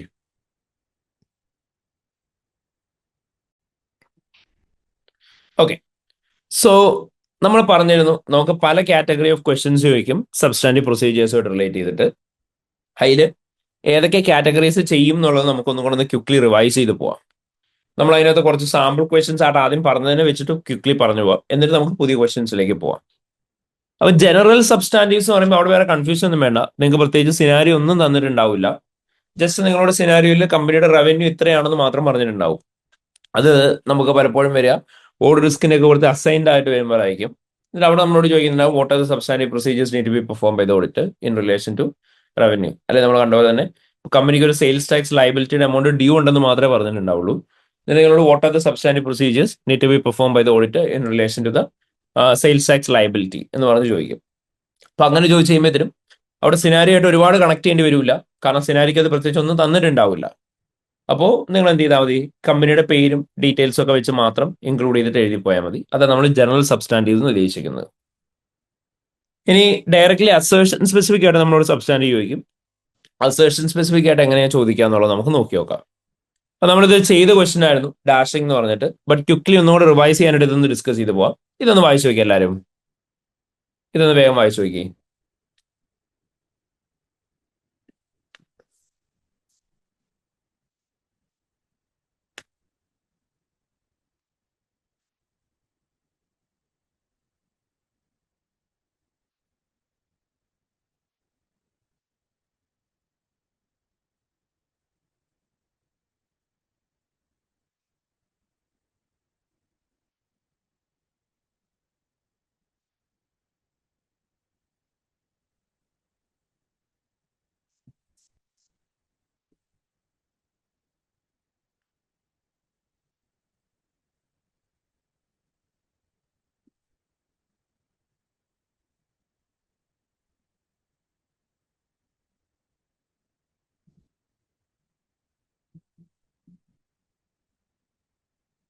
വായിച്ചോ? ഓക്കെ, നമ്മളോട് എന്താ അവിടെ പറഞ്ഞേക്കെന്ന് നോക്കാം നമുക്ക്. സോ നമ്മളോട് അവിടെ എന്തൊക്കെ കാര്യങ്ങളാണ് ഇൻ ടോട്ടൽ പറഞ്ഞിട്ടുള്ളത് ഈ ഒരു കേസിൽ? എന്തൊക്കെയാ അവർ പറയുന്നേ? ക്വസ്റ്റ്യൻ വായിച്ചോ എല്ലാരും? എന്തൊക്കെയാ പറഞ്ഞേക്കുന്നേ? സോ നമ്മളോട് പറഞ്ഞു it is 1st July 2015 Dashing company വിമന്റെ ക്ലോത്തിങ് മാനുഫാക്ചർ ചെയ്യുന്ന കമ്പനിയാണെന്ന് പറഞ്ഞു. നമ്മളോട് പറഞ്ഞിട്ട് നമ്മുടെ ഓഡിറ്റ് സൂപ്പർവൈസർ ആണ് ജോൺ ടി ആൻഡ് കോ എന്ന് പറയുന്ന ഫേമിന്റെ. And final audit of Dashing company it's due to commence shortly, ഉടനെ തന്നെ നടക്കും എന്ന് പറഞ്ഞു. ദെൻ നമ്മളോട് പറഞ്ഞിട്ടുണ്ട് ഡ്രാഫ്റ്റ് ഫിനാൻഷ്യൽ സ്റ്റേറ്റ്മെന്റ്സിനകത്ത് profit before income tax 2.6 million ആണ്. ആൻഡ് അതേപോലെ തന്നെ നമ്മുടെ കമ്പനിയുടെ എമൗണ്ട് ഓഫ് ടോട്ടൽ അസെറ്റ് എന്ന് പറയുന്നത് എത്രയാന്ന് പറഞ്ഞു? 18 million ആണെന്ന് പറഞ്ഞിട്ടുണ്ട്. ദെൻ നമ്മളോട് പറഞ്ഞു നമ്മളാണ് റിസീവബിൾസ് ഓഡിറ്റ് ചെയ്യാൻ റെസ്പോൺസിബിൾ ആയിട്ടുള്ളത്, അതൊരു മെറ്റീരിയൽ ബാലൻസ് ആണെന്ന് പറഞ്ഞു. And as part of audit approach positive receivable സർക്കുലറൈസേഷൻ നമ്മളോട് നടത്തിയിട്ടുണ്ട് എന്ന് പറഞ്ഞു. എന്നിട്ട് നമ്മളോട് പറയാണ് പ്ലാനിങ് മീറ്റിംഗ് നടന്നു, finance director of Dashing company നമ്മളടുത്ത് ഇൻഫോം ചെയ്തു, ഓഡിറ്റ് എൻഗേജ്മെന്റ് പാർട്ണറിന്റെ അടുത്ത് അവരൊരു സ്മോൾ പ്രൊഡക്ഷൻ സൈറ്റ് ക്ലോസ് ചെയ്യാൻ പോവാണ്, അതിനെ ബേസ് ചെയ്ത് നമ്പർ ഓഫ് എംപ്ലോയീസിന്റെ ജോബ് പോകും. സോ അവർ റിഡൻഡൻസി പ്രൊവിഷൻ റെക്കഗ്നൈസ് ചെയ്തിട്ടുണ്ടെന്ന് പറഞ്ഞു 110,000. അത് ഡ്രാഫ്റ്റ് എഫേഴ്സിൻ്റെ അകത്ത് ഇൻക്ലൂഡ് ചെയ്യുകയും ചെയ്തിട്ടുണ്ടെന്ന് പറഞ്ഞു. അപ്പൊ ഇത്രയാണ് നമ്മളോട് പറഞ്ഞേക്കുന്നത്. അപ്പൊ ഇതിൻ്റെ അകത്ത് നമ്മളോട് റിസീവബിൾസിനെ കുറിച്ച് അവർ ഒരുപാട് കാര്യങ്ങൾ പറഞ്ഞിട്ടുണ്ടോ? ഇല്ല. റിസീവബിൾസിനെ കുറിച്ച് ആകെ പറഞ്ഞേക്കുന്നത് എന്ത് മാത്രം? നിങ്ങളാണ് റിസീവബിൾസ് ടെസ്റ്റിംഗ് നടത്താൻ റെസ്പോൺസിബിൾ ആയിട്ടുള്ളതെന്നും പറഞ്ഞു, അതൊരു മെറ്റീരിയൽ ബാലൻസ് ആണെന്നും പറഞ്ഞു. ദെൻ അവർ അതിന് വേണ്ടിയിട്ട് positive receival circularisation external confirmation അയച്ചു എന്നുള്ളതും പറഞ്ഞിട്ടുണ്ട്. അത്ര മാത്രമേ പറഞ്ഞിട്ടുള്ളൂ. എന്നിട്ട് നിങ്ങളോട് ചോദിക്കുകയാണ് describe the substantive procedure other than receivable circularisation the auditor should perform to obtain sufficient appropriate audit evidence to verify each of the following assertion in relation to dashing companies receivables. Dashing കമ്പനിയുടെ റിസീവബിൾസുമായിട്ട് relate ചെയ്ത് ഈ ഓരോ അസേർഷൻസിനെയും base ചെയ്തിട്ടും എന്തൊക്കെ procedures ആണ് ചെയ്യേണ്ടതെന്ന് ചോദിക്കുക. അത് നിങ്ങളോട് പറഞ്ഞിട്ട് മാർക്ക് ഈക്വലിയാണ് സ്പ്ലിറ്റ് ആവുന്നത്. സോ 2, 2, 2 ഇങ്ങനെയാണ് മാർക്ക് വരുന്നതെന്ന് പറഞ്ഞിട്ടുണ്ട്. സോ ഇങ്ങനെ ചോദ്യങ്ങൾ വരുന്നതിനെയാണ് നമ്മൾ പറഞ്ഞ അസേർഷൻ സ്പെസിഫിക് എന്ന് പറഞ്ഞത്. അപ്പം ഇവിടെ കുറച്ചും കൂടി ജനറൽ ആയിട്ടുള്ള അസേർഷൻ ബേസ്ഡ് ആണ്. അതായത് ഇവിടെ നിങ്ങളോട് റിസീവ്സിനെ ബേസ് ചെയ്ത് ഒരുപാട് കാര്യങ്ങളൊന്നും സിനാരിയോയിൽ പറഞ്ഞിട്ടില്ല. നിങ്ങളോട് ചോദിക്കുകയാണ് ഈ ഓരോ അസേർഷനുമായിട്ട് റിലേറ്റ് ചെയ്തും എന്തൊക്കെ പ്രൊസീജിയേഴ്സ് ആണ് ചെയ്യേണ്ടതെന്ന്. അവിടെ നിങ്ങളോട് പറഞ്ഞിട്ടുണ്ട് അതർ ദാൻ റിസീവൽ സർക്കുലറൈസേഷൻ ആണ് ചോദിച്ചേക്കുന്നത്. അപ്പോൾ റിസീവൽ സർക്കുലറൈസേഷനുമായിട്ട് റിലേറ്റ് ചെയ്തുള്ള പോയിന്റ്സ് പറയണ്ട. വീണ്ടും എക്സ്റ്റേണൽ കൺഫർമേഷൻ സാമ്പിൾ ഓഫ് കസ്റ്റമേഴ്സിന് അയക്കണം എന്ന് പറഞ്ഞിട്ട് പറയരുത്, കാരണം അത് പറയണ്ടെന്ന് അവർ പ്രത്യേകം പറഞ്ഞിട്ടുണ്ട്. അപ്പൊ അത് അഴിച്ച് ആക്യുറസി വാല്യുവേഷൻ ആൻഡ് അലോക്കേഷനെ കുറിച്ച് 2 points പറയാം, കംപ്ലീറ്റ്നെസിന്റെ 2 points പറയാം, റൈറ്റ്സ് ആൻഡ് ഒബ്ലിഗേഷൻ 2 points പറയാം. അങ്ങനെ മൊത്തം ഇൻ ടോട്ടൽ 6 points ആണ് പറയേണ്ടത്. ഇങ്ങനെയായിരിക്കും നമുക്ക് അസേർഷൻ സ്പെസിഫിക് ആയിട്ടുള്ള ക്വസ്റ്റ്യൻസ് വരിക. ക്ലിയർ ആയോ? ഓക്കെ. ഇനി നമ്മൾ വേറെ തന്നെ ഒരു കേസ് ഡിസ്കസ് ചെയ്തിട്ടുണ്ടായിരുന്നു. ഇതൊന്ന് വായിച്ചു നോക്കിയെന്ന് വേഗം. ഇതിലെ കേസ് നമ്പർ 1 PPE എന്ന് വായിച്ചു നോക്കിയാൽ അത് introduction plus PPE points.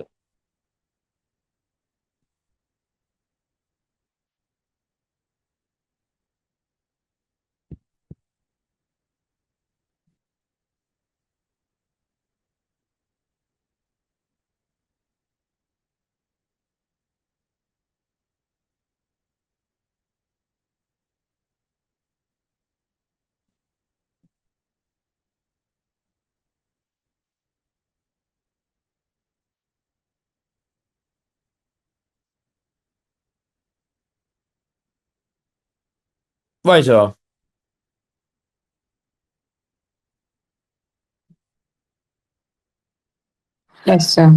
Okay. നമ്മളോട് എന്തൊക്കെ പറഞ്ഞേക്കാൻ നോക്കി. Kinetic operates a large chain of fast food restaurants. You are the supervisor of Jasper and Co. and currently preparing the audit program for the audit of Kinetic financial statements for the year ended 31st March 2016. You're reviewing the notes of last week's meeting between the audit manager and the finance director, where 2 material issues were discussed. One is regarding the PPE. In past, K has received negative press report over the condition of its fast food restaurants, which comments suggesting that they are old-fashioned and tired-looking. Therefore, during the year, company undertook a full review of its asset and carried out extensive refurbishment to majority of its restaurants. The review resulted in a significant amount of aging fixtures and fittings being disposed of, and a significant amount of capital expenditure was invested in the remaining restaurants. അപ്പോൾ നമ്മളോട് പറഞ്ഞു K കമ്പനിക്ക് against ആയിട്ട് കുറേ negative press reports ഉണ്ട്. And അവിടെ old fashion and tired looking ആണെന്നാണ് പറയുന്നത് ഇവരുടെ ഓഫീസസ് എല്ലാം. അതുകൊണ്ട് അവർ ഫുൾ റിവ്യൂ ഓഫ് അസറ്റ്സ് നടത്തി, എക്സ്റ്റെൻസീവ് റീഫോർബിഷ്മെന്റ്സ് ക്യാരി ഔട്ട് ചെയ്തു. റിവ്യൂ കാരണം കൊണ്ട് കുറെ aging fixtures and fittings dispose of ചെയ്തു, and significant amount of capital expenditures invest ചെയ്തു എന്ന് പറഞ്ഞു. അപ്പൊ ഇവിടെ നമ്മളോട് ചോദിച്ചേക്കുന്നത് describe the substantive procedure you should perform to obtain sufficient appropriate audit evidence in relation to about to matters. So it's a scenario based question അല്ലേ? അപ്പം ഇവിടെ സിനാരിയോ ബേസ്ഡ് ക്വസ്റ്റ്യൻ എന്ന് പറയുന്ന സമയത്ത് ഇവിടെ നിങ്ങളോട് ഡയറക്ട്ലി അവർ പറഞ്ഞോ എന്താ പി പി യുടെ എഴുതേണ്ടതെന്ന്? ഇല്ല. ഇവിടെ നിങ്ങളോട് പറഞ്ഞേക്കുന്നത് പി പി ആയിട്ട് റിലേറ്റ് ചെയ്തിട്ട് സബ്സ്റ്റാൻഡീവ് പ്രൊസീജിയേഴ്സ് എന്തൊക്കെ പെർഫോം ചെയ്യാൻ പറ്റുമെന്ന് മാത്രമാണ്. ആൻഡ് പി പിയുടെ അകത്ത് നമ്മളോട് പറഞ്ഞേക്കുന്നത് എന്തൊക്കെയാ? ശരിക്കും നമ്മൾ ഇവിടെ ഏതൊക്കെ പ്രൊസീജിയേഴ്സ് എഴുതേണ്ടത്? ഡിസ്പോസലിനെയാണ്. ഓക്കെ, അതർ ദാൻ ദാറ്റ് വേറെ എന്തെങ്കിലും എഴുതാനായിട്ടുണ്ടോ? അഡീഷൻ വരുമോ? എവിടെ അഡീഷൻ വരും എന്ന് പറഞ്ഞേക്കുന്നേ?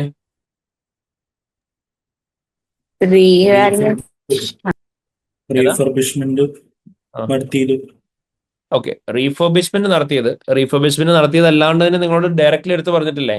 എന്താ പറഞ്ഞേക്കുന്നേ?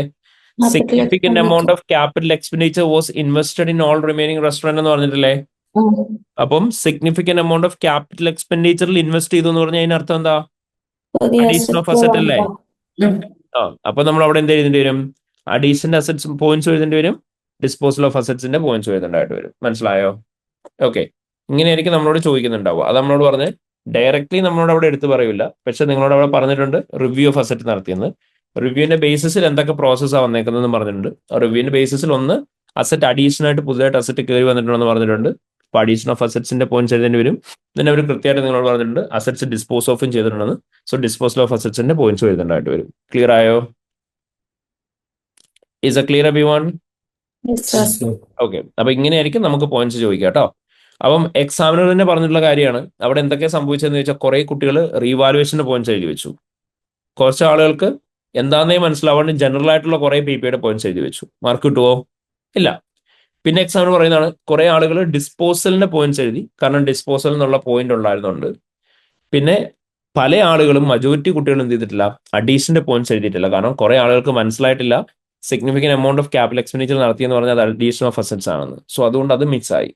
അപ്പൊ അത് മിസ്സായി കഴിഞ്ഞാൽ 6 മാർക്സിനാണ്, അവിടെ ഹാഫ് ഓഫ് ദി മാർക്സ് പോകും. അപ്പം ഏറ്റവും ആപ്റ്റ് ആയിട്ടുള്ള ആൻസർ എന്ന് പറഞ്ഞാൽ എന്താണ്? ഇവിടെ നിങ്ങൾ പിക്ക് ചെയ്യേണ്ടത് addition of assets and disposal of assets ചോദിച്ചിട്ടുള്ളതാണ്. ആൻഡ് വൺസ് അത് മനസ്സിലാക്കി കഴിഞ്ഞാൽ നിങ്ങൾക്ക് എന്ത് ചെയ്യാം? നിങ്ങൾ ഓൾറെഡി പഠിച്ചു വെച്ചിട്ടുള്ള പോയിന്റ്സ് യൂസ് ചെയ്ത് സിനാരിയോ ആയിട്ട് ലിങ്ക് ചെയ്ത് കഴിഞ്ഞാൽ മതി. ഇവിടെ സിനാരിയോ ആയിട്ട് ലിങ്ക് ചെയ്യാന്ന് പറഞ്ഞാൽ വേറെ വ്യത്യാസമൊന്നുമില്ല. നിങ്ങൾ കമ്പനിയുടെ പേര് യൂസ് ചെയ്യുക, ഇൻഡസ്ട്രി റിലേറ്റഡ് ഇൻഫർമേഷൻ യൂസ് ചെയ്യുക, ദാറ്റ്സ് ഇറ്റ്. ബാക്കി നിങ്ങൾ പഠിച്ചിട്ടുള്ള പോയിന്റ്സ് സിനാരിയോ നോക്കിയിട്ട് അങ്ങ് എഴുതി പോയാൽ മതി. ക്ലിയർ ആയോ? ഓക്കെ, ഇനി നെക്സ്റ്റ് പറയുകയാണെന്നുണ്ടെങ്കിൽ നമ്മൾ പറഞ്ഞിരുന്നു നമുക്കിപ്പം സിനാരിയോക്കകത്ത് ബേസ് ചെയ്ത് വരുന്നൊരു question, scenario plus assertion based. So okay, ഈ ജാസ്മിന്റെ കേസ് ഒന്ന് വായിച്ചു നോക്കിയേ. ജാസ്മിന്റെ ട്രേഡ് റിസീവ്സ് മാത്രം.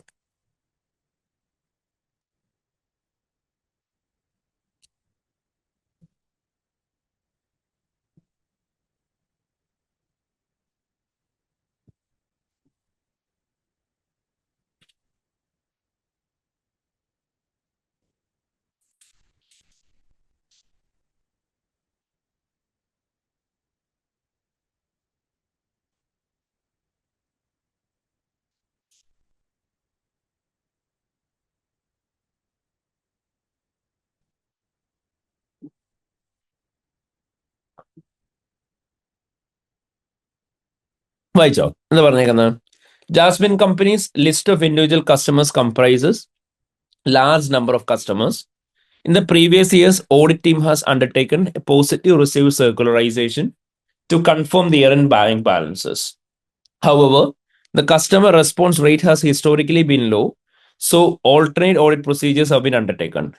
The decision has been made for that the current year audit, a circularization will not be performed. The year-end trade receivables balance is 3.9 million and allowance for credit losses or trade receivables is 4,10,000. നമ്മളോട് പറഞ്ഞിട്ടുണ്ട് Jasmine കമ്പനിക്ക് ഒരു large number of customers ഉണ്ട്, and previous ഇയേഴ്സിൽ audit team positive received circularisation ആണ് undertake ചെയ്തേക്കുന്നത് year and bank ബാലൻസിന് മേലെ. ഹവർ കസ്റ്റമേഴ്സിന്റെ അടുത്തുനിന്നുള്ള റെസ്പോൺസ് റേറ്റ് കുറവാണ്, സോ ഓൾട്ടർനേറ്റ് ആയിട്ടുള്ള ഓഡിറ്റ് പ്രൊസീജിയേഴ്സ് ആണ് പെർഫോം ചെയ്തേക്കെന്ന് പറഞ്ഞു. അത് നമ്മളോട് പറഞ്ഞിട്ടുണ്ട് ഒരു ഡിസിഷൻ അവർ എടുത്തിട്ടുണ്ട്, കറണ്ട് ഇയർ സർക്കുലറൈസേഷൻ അവർ നടത്തുന്നില്ല എന്നുള്ള കാര്യത്തെക്കുറിച്ച്. റിസീവ്സ് ബാലൻസ് 3.9 മില്യൺ ആണ്. അലവൻസ് ഫോർ ക്രെഡിറ്റ് ലോസസ് അല്ലെ ട്രേഡ് റിസീവ്സ് എന്ന് പറയുന്നത് 410,000 ആണെന്ന് പറഞ്ഞു. നിങ്ങളോട് ചോദിച്ചേക്കുന്നത് എന്താന്ന് നോക്കി, describe the audit procedures auditor should perform to obtain sufficient appropriate audit evidence in relation to Jasmine companies trade receives. Jasmine കമ്പനിയുടെ ട്രേഡ് റിസീവ്സുമായിട്ട് റിലേറ്റ് ചെയ്ത് സഫീഷ്യന്റ് അപ്രോപ്രിയേറ്റ് എവിഡൻസ് ഒബ്റ്റെയിൻ ചെയ്യാൻ എന്തൊക്കെ പ്രൊസീജിയേഴ്സ് ആണ് ചെയ്യേണ്ടതെന്ന് ചോദിച്ചു. അത്ര മാത്രമേ ചോദിച്ചിട്ടുള്ളൂ.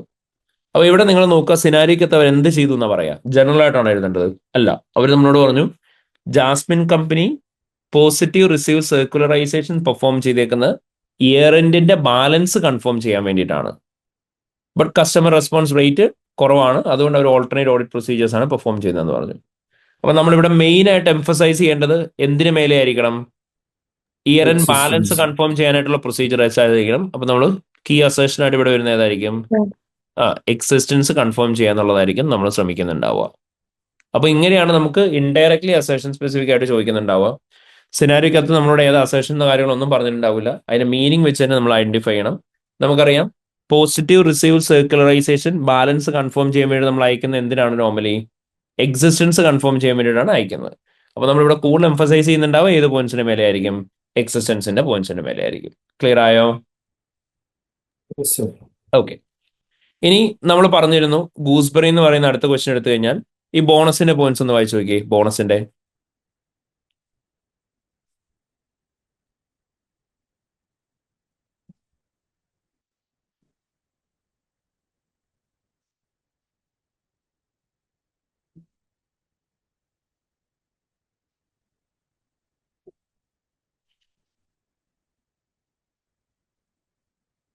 എന്താ പറഞ്ഞേക്കുന്നത്?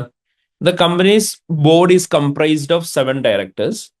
They are each entitled to a bonus based on draft year-end net assets, excluding intangible assets.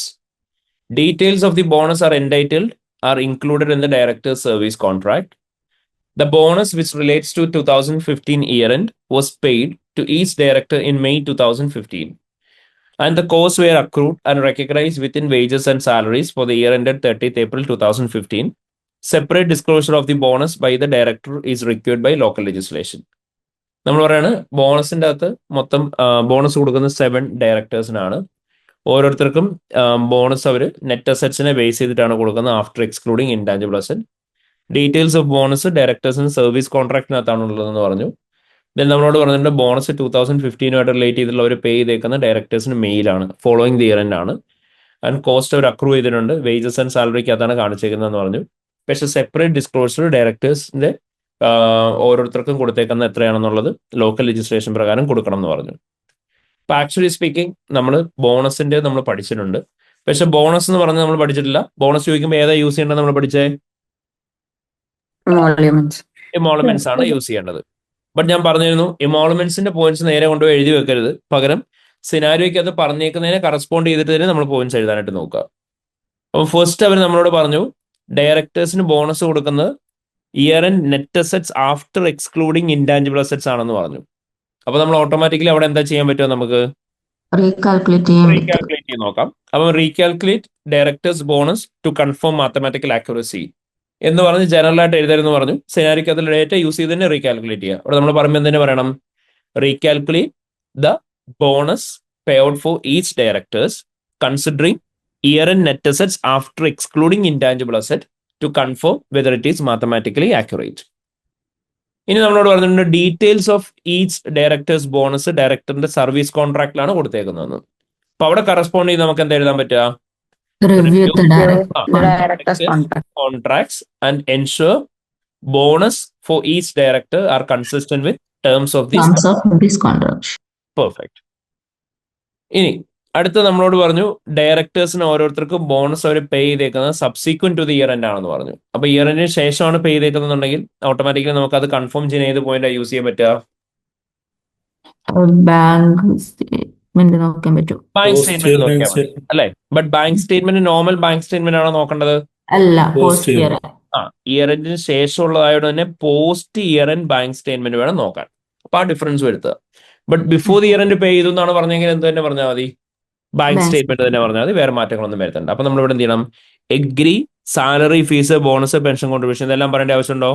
ഇല്ല. ഇല്ല, ബോണസ്. നമ്മളോട് ചോദിച്ചേക്കുന്നത്. അപ്പോൾ agree bonus to payroll record for individual directors and check amount paid on post year and bank statements agree to the payroll records. Clear ആയോ? Fine. ഇനി നമ്മളോട് അടുത്ത് പറഞ്ഞിട്ടുണ്ട് ഡയറക്ടേഴ്സിന്റെ ബോണസ് ആൻഡ് സാലറിക്ക് സെപ്പറേറ്റ് ഡിസ്ക്ലോഷർ ലോക്കൽ ലെജിസ്ലേഷൻ പ്രകാരം വേണം എന്ന് പറഞ്ഞു. അപ്പോൾ ലോക്കൽ ലെജിസ്ലേഷൻ പ്രകാരം കൊടുത്തിട്ടുണ്ടോ എന്ന് കൺഫേം ചെയ്യാൻ നമുക്ക് എന്താ ചെയ്യാൻ പറ്റുക? ഡിസ്ക്ലോഷർ ഡിസ്ക്ലോഷർ കൊടുത്തിട്ട് പക്ഷെ അപ്പൊ സാധാരണ നിങ്ങൾ പറയാറുള്ള പോലെ review the disclosure notes to confirm whether adequate disclosures have been provided in relation to directors involvements മാത്രം കൊടുത്താൽ പോരാ. ഇവിടെ സ്പെസിഫിക് ആയിട്ട് സിനാരിയോനും കൂടെ കണക്ട് ചെയ്തിട്ട് പറയാം. Review the disclosure notes in order to confirm that the disclosures have been provided in accordance with IFRS and separate disclosure for directors bonus have been provided in accordance with the local legislation. Clear ayo? Is that clear everyone? Intangible അസറ്റിന്റെ ഒരു point ഒന്നും കൂടി പറയാൻ പറ്റുമോ? ഏതിന്റെടാ?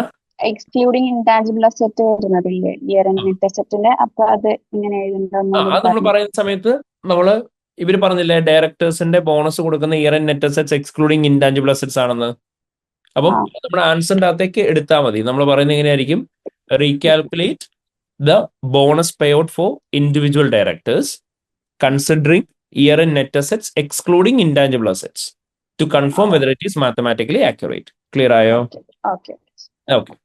അപ്പം നമ്മൾ general ആയിട്ടുള്ള പോയിന്റിന്റെ അകത്തേക്ക് എന്ത് ചെയ്താൽ മതി? നമ്മൾ സിനാരിയോ സ്പെസിഫിക് പോയിന്റ്സ് ഇൻക്ലൂഡ് ചെയ്താൽ മതി. ഇങ്ങനെയായിരിക്കും നമ്മൾ കണക്ട് ചെയ്യുന്നുണ്ടാവുക. ഇതാ നമ്മൾ പറഞ്ഞ് സിനാരിയോ സ്പെസിഫിക് ആയിട്ട് എഴുതണം, ജനറൽ ആയിട്ട് കൊണ്ട് എഴുതി വെക്കരുതെന്ന് മാത്രം പറഞ്ഞ്. മനസ്സിലായോ? ഫൈൻ. ഓക്കെ. ഇനി നമ്മളപ്പോൾ ലിറ്ററലി പറഞ്ഞു കഴിഞ്ഞിട്ടുണ്ടെങ്കിൽ ഇവിടെ ഏതൊക്കെ നോക്കി? ജനറൽ ആയിട്ടുള്ള നോക്കി, അസേഷൻ സ്പെസിഫിക് ആയിട്ടുള്ള നോക്കി, സിനാരിയോ ബേസ്ഡ് ആയിട്ടുള്ള ഒരെണ്ണം പറഞ്ഞു, PPയുടെ പറഞ്ഞ്, അസേഷൻ പ്ലസ് സിനാരിയോ ബേസ്ഡ് ആയിട്ടുള്ളത് പറഞ്ഞു. അപ്പൊ ഈ ഇങ്ങനെ ഏത് കാറ്റഗറി ഓഫ് സബ്സ്റ്റാൻറ്റീവ് വേണമെങ്കിലും ചോദിക്കാം. അപ്പൊ സബ്സ്റ്റാൻറ്റീവ് എന്ന് പറഞ്ഞാൽ എല്ലാം ജനറൽ ആയിട്ട് കൊണ്ട് എഴുതി വെക്കുകയല്ല, ഇങ്ങനെയുള്ളത് നോക്കിയിട്ട് വേണം നമ്മൾ എഴുതാൻ. ഇനി ഇതിന് പുറമെ മോസ്റ്റ് ഇമ്പോർട്ടൻ്റ്ലി നമ്മൾ കോമൺ ആയിട്ടുള്ള കുറച്ച് പോയിന്റ്സിനെ കുറിച്ച് പറഞ്ഞിരുന്നു. ഓർമ്മയുണ്ടോ? ഒരു 10 പോയിന്റ്സ് നമ്മൾ ഡിസ്കസ് ചെയ്ത്. ഓക്കെ. അപ്പൊ നമ്മൾ പഠിച്ചതായിരുന്നു ഏതൊരു സിറ്റുവേഷനിലും സബ്സ്റ്റാൻറ്റീവ്സ് ചോദിക്കുന്ന സമയത്ത് നിങ്ങൾക്ക് യൂസ് ചെയ്യാൻ പറ്റുന്ന പോയിന്റ്സ് ആണ് ഈ ജനറൽ പോയിന്റ്സ് എന്ന് പറഞ്ഞ് നമ്മൾ ആക്ച്വലി പഠിച്ചിട്ടുണ്ടായിരുന്നു. അപ്പോൾ അവിടെ നമ്മൾ ഫസ്റ്റ് പറഞ്ഞു നിങ്ങളൊരു സിനാരിയോ കിട്ടിക്കഴിഞ്ഞാൽ അവിടെ നോക്കുക മാനേജ്മെന്റുമായിട്ട് എന്തെങ്കിലും എൻക്വയറി ചെയ്യാനുണ്ടോ അല്ലെങ്കിൽ ഡിസ്കസ് ചെയ്യാനുണ്ടോ എന്ന്. അപ്പൊ അവിടെ നമ്മൾ പറഞ്ഞിരുന്നു നമ്മൾ ആൻസേഴ്സ് എഴുതുമ്പോൾ എപ്പോഴും നമ്മൾ ടെസ്റ്റ് ഓഫ് കൺട്രോൾ ആണെങ്കിലും അതേപോലെ തന്നെ ഓഡിറ്റ് റിസ്കിന്റെ റെസ്പോൺസ് ആണെങ്കിലും എല്ലാം എഴുതിയ സമയത്ത് ചെയ്ത പോലെ തന്നെ പ്രൊസീജിയർ പറയണം, നമുക്ക് വേണ്ട ഡോക്യുമെന്റ് അല്ലെ ഇൻഫർമേഷൻ എന്താണെന്നുള്ളത് പറയണം, എന്ത് പേർപ്പസിന് വേണ്ടിയിട്ടാണോ നമ്മൾ ആ പ്രൊസീജിയർ പെർഫോം ചെയ്ത പേർപ്പസ് എന്താണെന്നുള്ളത് നമ്മൾ പറയണം എന്ന് പറഞ്ഞിരുന്നു. അപ്പൊ ഇവിടെ പ്രൊസീജിയർ എന്ന് പറയുമ്പോൾ same enquire, inspect, observe, recalculate, reconfirm അതൊക്കെ തന്നെയായിരിക്കും. ഡോക്യുമെന്റൽ ഇൻഫർമേഷൻ എന്ന് പറയുന്നത് ബേസ്ഡ് ഓൺ സിനാരിയോ ആയിരിക്കും. പർപ്പസ് എന്ന് പറഞ്ഞു കഴിഞ്ഞാൽ നമ്മൾ പറഞ്ഞു FSനകത്ത് മിസ്റ്റേക്ക് ഇല്ല എന്ന് കൺഫേം ചെയ്യാന്നുള്ളതാണ്. അല്ലെങ്കിൽ അസേഷൻസ് ആലോചിച്ച് നോക്കുക. നമ്മൾ പഠിച്ചിരുന്നു ക്ലാസ് ഓഫ് ട്രാൻസാക്ഷൻ ഉണ്ട്, അതേപോലെ തന്നെ എന്തുണ്ടാവും? അക്കൗണ്ട് ബാലൻസ് ഉണ്ടാവും. ക്ലാസ് ഓഫ് ട്രാൻസാക്ഷൻ അസേഷൻസ് നമ്മൾ പഠിച്ചിരുന്നു. ഏതൊക്കെയായിരുന്നു class of transaction assertions? Occurrence, completeness, പറയേ ഏതൊക്കെയായിരുന്നു? Accuracy, cut off, classification, presentation. Occurrence പറഞ്ഞ എന്തായിരുന്നു? ട്രാൻസാക്ഷൻസ് കറണ്ട് ഇയർ തന്നെ ഒക്കർ ചെയ്താണോ എൻറ്റിറ്റിക്ക് വേണ്ടിയിട്ട് തന്നെ ഒക്കർ ചെയ്താണോ. കംപ്ലീറ്റ്നെസ് എന്ന് പറയുമ്പോൾ ട്രാൻസാക്ഷൻസ് ആൻഡ് ഇവന്റ്സ് എല്ലാം ഈ വർഷം ഉണ്ടായത് കംപ്ലീറ്റ് ആയിട്ട് കാണിച്ചിട്ടുണ്ടോ. കട്ട് ഓഫ് എന്ന് പറഞ്ഞാൽ എന്തായിരുന്നു? കാണിച്ചിട്ടുണ്ടോ. ആക്യുറസി എന്ന് പറയുമ്പോൾ ഫിഗർ കറക്റ്റ് ആണോ. ക്ലാസിഫിക്കേഷൻ എന്ന് പറയുമ്പോൾ കറക്റ്റ് അക്കൗണ്ടിങ് ഹെഡിലാണോ കാണിച്ചേക്കുന്നത്. പ്രസന്റേഷൻ പ്രോപ്പർ ആണോ നോക്കുക. അപ്പം ക്ലാസ് ഓഫ് ട്രാൻസാക്ഷൻ എന്ന് പറയുമ്പോൾ അവിടെ ഏതൊക്കെയായിരുന്നു വരിക? P&L എലമെന്റ്സ് ആയിരുന്നു. അപ്പൊ ഏതൊക്കെയാ? ഇൻകവും എക്സ്പെൻസും. അപ്പൊ ഇൻകവും എക്സ്പെൻസിനെ റിലേറ്റ് ചെയ്തിട്ടുള്ളതാണ് നിങ്ങളോട് ചോദിക്കുന്നുണ്ടെങ്കിൽ ഈ പറഞ്ഞ ഇത്രയും കാര്യങ്ങളാണ് കൺഫേം ചെയ്യേണ്ടത്. അപ്പൊ എല്ലായിടത്തും നിങ്ങളിപ്പോൾ കൺഫേം ചെയ്യുമ്പോൾ in order to confirm the cut off എന്ന് തന്നെ പറയണ്ട. So in order to confirm whether the transaction have been recorded within the current year. മനസ്സിലായോ? ടു കൺഫേം ക്ലാസിഫിക്കേഷൻ എന്ന് പറയണ്ട. To confirm whether it has been included within the cost of sales. അങ്ങനെ ഏതാണോ head ആ head തന്നെ എടുത്ത് പറഞ്ഞാൽ മതി. ഇനി അതേ സ്ഥാനത്ത് നിങ്ങളോട് ചോദിക്കുന്നുണ്ടാവും അക്കൗണ്ട് ബാലൻസ് ആണെന്നുണ്ടെങ്കിൽ, അതായത് അക്കൗണ്ട് ബാലൻസ് പറയുമ്പോൾ ഏതൊക്കെ വരും? Asset, liability, equity. അതിനെ ബേസ് ചെയ്തിട്ടാണ് ചോദിക്കുന്നുണ്ടെങ്കിൽ അവിടെ നമ്മൾ എന്തൊക്കെ കൺഫേം ചെയ്യണം എന്ന് പറഞ്ഞേ? അവിടെ നമ്മൾ പറഞ്ഞു അവിടെ മെയിൻലി വരുന്ന ഏതൊക്കെയായിരുന്നു? റൈറ്റ്സ് ആൻഡ് ഒബ്ലിഗേഷൻ വരും, എക്സിസ്റ്റൻസ് വരും, കംപ്ലീറ്റ്നെസ് വരും, ആക്യുറസി വാല്യൂഷൻ അലൊക്കേഷൻ വരും, ക്ലാസിഫിക്കേഷൻ വരും, പ്രസന്റേഷൻ വരും. പഠിച്ചല്ലോ നമ്മള്. ഓക്കെ. റൈറ്റ്സ് ആൻഡ് ഒബ്ലിഗേഷൻ എന്ന് പറഞ്ഞാൽ എന്തായിരുന്നു? കമ്പനിക്ക് റൈറ്റ്സ് ഉള്ള അസറ്റ് മാത്രമേ കാണിച്ചിട്ടുള്ളൂ, എല്ലാ ലൈബിലിറ്റീസും കാണിച്ചിട്ടുണ്ട്. കംപ്ലീറ്റ്നെസ് എന്ന് പറയുമ്പോൾ എല്ലാം അവർ കംപ്ലീറ്റ് ആയിട്ട് തന്നെ കാണിച്ചിട്ടുണ്ട്. എക്സിസ്റ്റൻസ് എന്ന് പറയുമ്പോൾ ഇയർ എൻഡിന്റെ അന്ന് എക്സിസ്റ്റിംഗ് ആയിട്ടുള്ള അസറ്റ്സും ലൈബിലിറ്റീസും ഇക്വിറ്റിയും എല്ലാവരും കാണിച്ചിട്ടുണ്ട്. പ്രസന്റേഷൻ എന്ന് പറയുമ്പോൾ നമ്മൾ പറഞ്ഞു കറക്റ്റ് ആയിട്ട് സ്റ്റാൻഡേർഡ്സ് പ്രകാരം പ്രസന്റ് ചെയ്തിട്ടുണ്ട്. ആക്യുറസി വാല്യൂഷൻ ലൊക്കേഷൻ എന്ന് പറയുമ്പോൾ in accordance with the standards എങ്ങനെയാണോ ട്രീറ്റ് ചെയ്യേണ്ടത് അക്കോർഡിംഗ്ലി ട്രീറ്റ് ചെയ്തിട്ടുണ്ട് എന്നായിരിക്കും പറയാം. അപ്പം അവിടെ അസറ്റോ ലൈബിലിറ്റി ഇക്വിറ്റിയോ ചോദിക്കുന്നെങ്കിൽ പർപ്പസ് എന്ന് പറഞ്ഞാൽ എന്തായിരിക്കും? ഈ അസേഷൻസ് കൺഫേം ചെയ്യാന്നുള്ളതായിരിക്കും. അപ്പം പേർപ്പസ് നിങ്ങൾക്ക് സിനാരിയോ ബേസ്ഡ് ആയിട്ട് വേണമെങ്കിലും അല്ലേ എഴുതാം. സോ ഇങ്ങനെയായിരിക്കും നമ്മൾ ലിങ്ക് ചെയ്യുന്നുണ്ടാവുക. ക്ലിയർ അല്ലേ? Yes, sir. അപ്പൊ നമ്മൾ പറഞ്ഞിരുന്നു കോമൺ ആയിട്ട് നമുക്ക് എപ്പോഴും യൂസ് ചെയ്യാൻ പറ്റുന്ന പോയിന്റാണ് you can always discuss with the management about dash and to confirm dash. അതേപോലെ തന്നെ നമ്മൾ പറഞ്ഞു നമുക്ക് ഒരു കാര്യം എഴുതി വാങ്ങാം, അതിനാണ് നമ്മൾ എന്തെന്ന് പറയാം? റിട്ടേൺ റെപ്രസെന്റേഷൻ എന്ന് പറയാം. So you can return representation from the management about dash and to ensure dash. And നമ്മൾ പറഞ്ഞു എക്സ്റ്റേണൽ കൺഫർമേഷൻ നമുക്ക് ഒബ്റ്റൈൻ ചെയ്യാം. എക്സ്റ്റേണൽ കൺഫർമേഷൻ വാങ്ങാൻ പറയുന്ന സമയത്ത് എന്ത് പറയാം? തേർഡ് പാർട്ടിയുടെ കയ്യിൽ നിന്ന് പറയാം ഏതാണ് തേർഡ് പാർട്ടി എന്നുള്ളത്, അത് എന്ത് പേർപ്പസ് വേണ്ടിയിട്ടാണെന്നുള്ളതും പറയാം. ഇനി നമ്മൾ പറഞ്ഞു കറസ്പോണ്ടൻസ് റിവ്യൂ ചെയ്യാൻ നിങ്ങൾക്ക് പറയാം. അവിടെയും കറസ്പോണ്ടൻസ് പറയുമ്പോൾ രണ്ടുപേര് തമ്മിൽ നടത്തുന്ന കമ്മ്യൂണിക്കേഷൻ ആയിരിക്കും. അപ്പൊ ആരൊക്കെ തമ്മിലുള്ള കറസ്പോണ്ടൻസ് റിവ്യൂ ചെയ്യേണ്ടതെന്നുള്ളതും പറയണം, എന്തിനു വേണ്ടിയിട്ടാണെന്നുള്ളതും പറയണം. ഇത് നമ്മൾ പറഞ്ഞു റീകാൽക്കുലേറ്റ് അല്ലെങ്കിൽ റീപെർഫോം ചെയ്യാൻ പറയാം. കാൽക്കുലേഷൻസ് എന്തെങ്കിലും ഉണ്ട് എന്നുണ്ടെങ്കിൽ അനലിറ്റിക്കൽ പ്രൊസീജിയേഴ്സ് പെർഫോം ചെയ്തിട്ട് നമ്മുടെ current year balance previous year ആയിട്ട് കമ്പയർ ചെയ്യാൻ പറയാം. എന്നിട്ട് എന്തെങ്കിലും സിഗ്നിഫിക്കന്റ് വേരിയൻസ് ഉണ്ടെങ്കിൽ അവിടെ ഇൻവെസ്റ്റിഗേറ്റ് ചെയ്യാൻ പറയാം. അവിടെ നമ്മൾ പറഞ്ഞിരുന്നു current year balance previous year ആയിട്ട് കമ്പയർ ചെയ്യാൻ പറയുമ്പോൾ നിങ്ങൾ ആദ്യമേ ലോജിക്കലി ആലോചിച്ച് നോക്കുക അവിടെ അങ്ങനെ ഒരു പ്രീവിയസ് ഇയർ ബാലൻസ് ഉണ്ടോ എന്ന്. ഉണ്ടെങ്കിലേ കമ്പാരിസൺ പറയാവുള്ളൂ, അല്ലെങ്കിൽ കോമ്പറ്റീറ്റർ ആയിട്ട് അല്ലെങ്കിൽ ഇൻഡസ്ട്രി ആവറേജ് ആയിട്ട് കമ്പയർ ചെയ്യാൻ പറയാം. ഇനി എക്സ്പെൻസസിന്റെ ഒക്കെ നമുക്ക് ബ്രേക്ക് ഡൗൺ എടുക്കാം. അപ്പൊ നമുക്കറിയാൻ പറ്റും ഏതെങ്കിലും ഒരു സ്പെസിഫിക് എക്സ്പെൻസ് ഇൻക്ലൂഡ് ചെയ്യാനുണ്ടെങ്കിൽ അത് ഇൻക്ലൂഡ് ചെയ്തിട്ടുണ്ടോ എന്നുള്ള കാര്യം. ബോർഡ് മിനിറ്റ്സ് നമുക്ക് നോക്കാൻ പറയാം, കാരണം നമുക്കറിയാം ബോർഡ് ഓഫ് ഡയറക്ടേഴ്സ് എന്തൊക്കെ കാര്യങ്ങൾ ഡിസ്കസ് ചെയ്താലും അത് ഇവിടെ ഉണ്ടാവും, ബോർഡ് മിനിറ്റ്സിൽ ഉണ്ടാവും. പിന്നെ നമുക്കൊരു സാമ്പിൾ ഓഫ് എക്സ്പെൻസസ് വേണമെങ്കിൽ എന്ത് ചെയ്യാം? സപ്പോർട്ടിംഗ് ഡോക്യുമെന്റ്സ് ആയിട്ട് മാച്ച് ചെയ്ത് നോക്കാം. ദെൻ നമുക്ക് ഫിനാൻഷ്യൽ സ്റ്റേറ്റ്മെന്റ്സിന്റെ നോട്ട്സ് നമുക്ക് നോക്കാം, അതുമായിട്ട് റിലേറ്റ് ചെയ്തുള്ള ഡിസ്ക്ലോസേഴ്സ് കറക്റ്റ് ആയിട്ട് കൊടുത്തിട്ടുണ്ടോ എന്നറിയാം. അപ്പോൾ whenever you get a question നിങ്ങൾ അവിടെ ലോജിക്കലി ആലോചിച്ച് നോക്കുക. ഓക്കെ, ഇവിടെ എനിക്ക് എന്തൊക്കെയാണ് മാനേജ്മെന്റോട് ഡിസ്കസ് ചെയ്യാൻ പറ്റുന്നത്, ഇവിടെ എനിക്ക് എന്തൊക്കെ കാര്യങ്ങളെ കുറിച്ചാണ് റിട്ടേൺ റെപ്രസെന്റേഷൻ ഒബ്റ്റൈൻ ചെയ്യാൻ പറ്റുക, ഇവിടെ ആരുടെയൊക്കെ കയ്യിൽ നിന്നാണ് എനിക്ക് എക്സ്റ്റേണൽ കൺഫർമേഷൻ വാങ്ങാൻ പറ്റുന്നതെന്ന് നോക്കുക, ഇവർ ആരൊക്കെ തമ്മിലുള്ള കറസ്പോണ്ടൻസ് ആണ് റിവ്യൂ ചെയ്യാൻ പറ്റുന്നതെന്ന് നോക്കുക, റീകാൽക്കുലേറ്റ് അല്ലെങ്കിൽ റീപെർഫോം ചെയ്യാൻ നമുക്ക് എന്താ ഓപ്ഷൻ ഉള്ളതെന്ന് നോക്കുക, അനലിറ്റിക്കൽ പ്രൊസീജിയേഴ്സ് എന്തൊക്കെ പെർഫോം ചെയ്യാൻ പറ്റുന്നതെന്ന് നോക്കുക, എക്സ്പെൻസിന് എന്തൊക്കെ ബ്രേക്ക് ഡൗൺ എടുക്കാൻ പറ്റുന്നതെന്ന് നോക്കുക, ബോർഡ് മിനിറ്റ്സ് നോക്കാൻ പറ്റുമോ എന്നുള്ളത് നോക്കുക, എക്സ്പെൻസ് സപ്പോർട്ടിംഗ് ഡോക്യുമെന്റ്സ് ആയിട്ട് മാച്ച് ചെയ്യുക, നോട്ട്സ് ഫിനാൻഷ്യൽ സ്റ്റേറ്റ്മെന്റ്സ് റിവ്യൂ ചെയ്യാൻ പറയുക. അങ്ങനെ സിനാരിയോ സ്പെസിഫിക് ആയിട്ട് പറഞ്ഞു പോവുക. ക്ലിയർ ആയോ? ഓക്കെ. ഇനി നമ്മളിവിടെ ചെയ്ത ഒരു എക്സാമ്പിൾ ഉണ്ടായിരുന്നു, അതായത് നമ്മൾ ആ ബാസ്കിങ്ങിന്റെ തന്നെ ക്വസ്റ്റിന്റെ എക്സാമ്പിൾ ആയിട്ട് നമ്മൾ ചെയ്തിട്ടുണ്ടായിരുന്നു അല്ലെ. സോ ഓൾമോസ്റ്റ് എല്ലാ ക്വസ്റ്റ്യൻസും നമ്മൾ ചെയ്തതായിരുന്നു ഇതിന്റെ സബ്സ്റ്റാൻറ്റീവ്സിന്റെ. അതിൽ ഡാഷിങ്ങിന്റെ ക്വസ്റ്റ്യൻ നമുക്ക് എടുക്കാം. ഡാഷിങ്ങിന്റെ അത് നിങ്ങളോട് ഇവിടെ ചോദിച്ചിട്ടുണ്ട്, describe the substantive procedure auditor should perform to obtain sufficient appropriate audit evidence in relation to redundancy at the year end. അതായത് കമ്പനിയിൽ എന്തോ ഒരു റിഡൻഡൻസി ഉണ്ടാവാൻ പോകുന്നതിനെ കുറിച്ച് പറയുന്നുണ്ട് ക്വസ്റ്റനിൽ. അപ്പൊ ഈ റിഡൻഡൻസി ആയിട്ട് റിലേറ്റ് ചെയ്ത് സഫീഷ്യന്റ് അപ്രോപ്രിയേറ്റ് എവിഡൻസ് ഒബ്റ്റൈൻ ചെയ്യാൻ എന്തൊക്കെയാണ് ചെയ്യേണ്ടതെന്നുള്ളത് നിങ്ങളോട് ചോദിച്ചിട്ടുണ്ട്. അപ്പം ഇവിടെ നിങ്ങളോട് പറഞ്ഞിരുന്നു കമ്പനിയുടെ ഫിനാൻസ് ഡയറക്ടർ എൻഗേജ്മെന്റ് പാർട്ണറുമായിട്ട് ഡിസ്കസ് ചെയ്തു, അവരൊരു സ്മോൾ പ്രൊഡക്ഷൻ സൈറ്റ് ക്ലോസ് ചെയ്യാൻ പോവാണെന്ന്, അതുകൊണ്ടാണ് കുറെ എംപ്ലോയീസിന്റെ ജോബ് പോകും എന്ന് പറഞ്ഞത്. അപ്പോൾ അവര് അത് കാരണം കൊണ്ട് ഒരു റിഡൻഡൻസി പ്രൊവിഷൻ 110,000 വെച്ചിട്ടുണ്ടെന്ന് പറഞ്ഞു. അപ്പൊ ഇത്രയാണ് നമുക്ക് സിനാരിയോയിൽ തന്നേക്കുന്നത്. സോ ഇറ്റ്സ് കംപ്ലീറ്റ്ലി പക്ക സിനാരിയോ ബേസ്ഡ് ക്വസ്റ്റ്യൻ. അപ്പൊ ഇങ്ങനെ ഒരു സിനാരിയോ കിട്ടുമ്പോൾ നിങ്ങൾ ആദ്യം ആലോചിക്കേണ്ടത് എന്താന്ന് നമ്മൾ പറഞ്ഞേ, എന്തൊക്കെയാണ് നിങ്ങളുടെ പർപ്പസ്, ഇവിടെ എന്താണ് ശരിക്കും കൺഫേം ചെയ്യേണ്ടതെന്ന് വേണം നിങ്ങൾ ആദ്യമേ ചിന്തിച്ചു നോക്കാൻ. ഇവിടെ നിങ്ങളെ സംബന്ധിച്ച് ഇവിടെ നിങ്ങൾക്ക് ശരിക്കും എന്തൊക്കെയായിരിക്കും കൺഫേം ചെയ്യാനുണ്ടാവുക? അനൗൺസ്മെന്റ് നടത്തിയോ? റിഡൻഡൻസിയുടെ അനൗൺസ്മെന്റ് നടത്തിയിട്ടുണ്ടോ എന്നുള്ള കാര്യം നോക്കണം. കാരണം അനൗൺസ്മെന്റ് നടത്തിയെന്ന് നമുക്കറിയുന്നത് എന്തിനു വേണ്ടിയിട്ടാ? നമുക്ക് പ്രസന്റ് ഒബ്ലിഗേഷൻ ഉണ്ടോ എന്ന് അറിയാൻ വേണ്ടിയിട്ട്. പിന്നെ വേറെ എന്താ നമുക്ക് അറിയേണ്ടത്? ഇവർ ഈ പ്രൊവിഷന്റെ എമൗണ്ട് കാണിച്ചിട്ടുണ്ടോ എന്ന് അറിയണം. ഓക്കെ, പ്രൊവിഷന്റെ എക്സ്പെൻസ് കാണിച്ചിട്ടുണ്ടോ എന്ന് നമുക്ക് അറിയണം. പിന്നെ എന്താ അറിയണ്ടേ?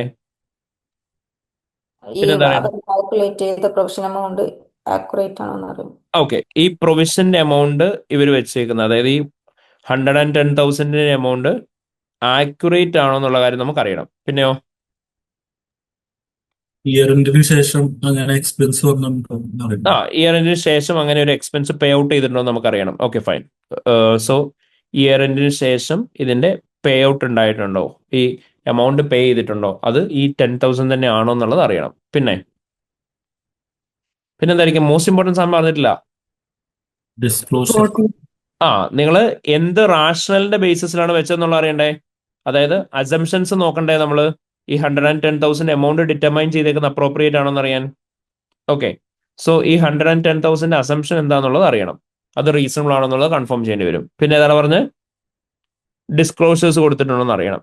Okay fine. ഇത്രയും കാര്യങ്ങളാണ് നമുക്ക് പ്രധാനമായിട്ട് അറിയേണ്ടത് അല്ലേ. അതേപോലെ തന്നെ പ്രോബബിൾ ക്യാഷ് ഔട്ട് ഫ്ലോ ഉണ്ടാവും നോക്കണേ. അത് നമ്മൾ പറഞ്ഞില്ലല്ലോ, പ്രൊവിഷൻ അല്ലേ. പ്രോബബിൾ ക്യാഷ് ഔട്ട് ഫ്ലോ ഉണ്ടാവുമോ എന്നുള്ള കാര്യം നോക്കണം. അപ്പൊ ഇത്രയും കാര്യങ്ങൾ നമുക്ക് കൺഫേം ചെയ്യാനുണ്ട്. അപ്പൊ ഇങ്ങനെ എന്ത് ചെയ്യുക, കൺഫേം ചെയ്യാനുള്ള എന്തൊക്കെയാണെന്നുള്ളത് നോട്ട് ചെയ്യുക. നമ്മളോട് 5 മാർക്സിന് ചോദിച്ചിട്ടുള്ളൂ, സോ 5 പോയിന്റ്സ് എഴുതിയാൽ മതി. അപ്പൊ റിഡൻഡൻസിയുടെ അനൗൺസ്മെന്റ് നടന്നോന്ന് അറിയണം. എങ്ങനെയായിരിക്കും ഇവിടെ അനൗൺസ്മെന്റ് നടന്നോന്ന് അറിയാൻ പറ്റുക?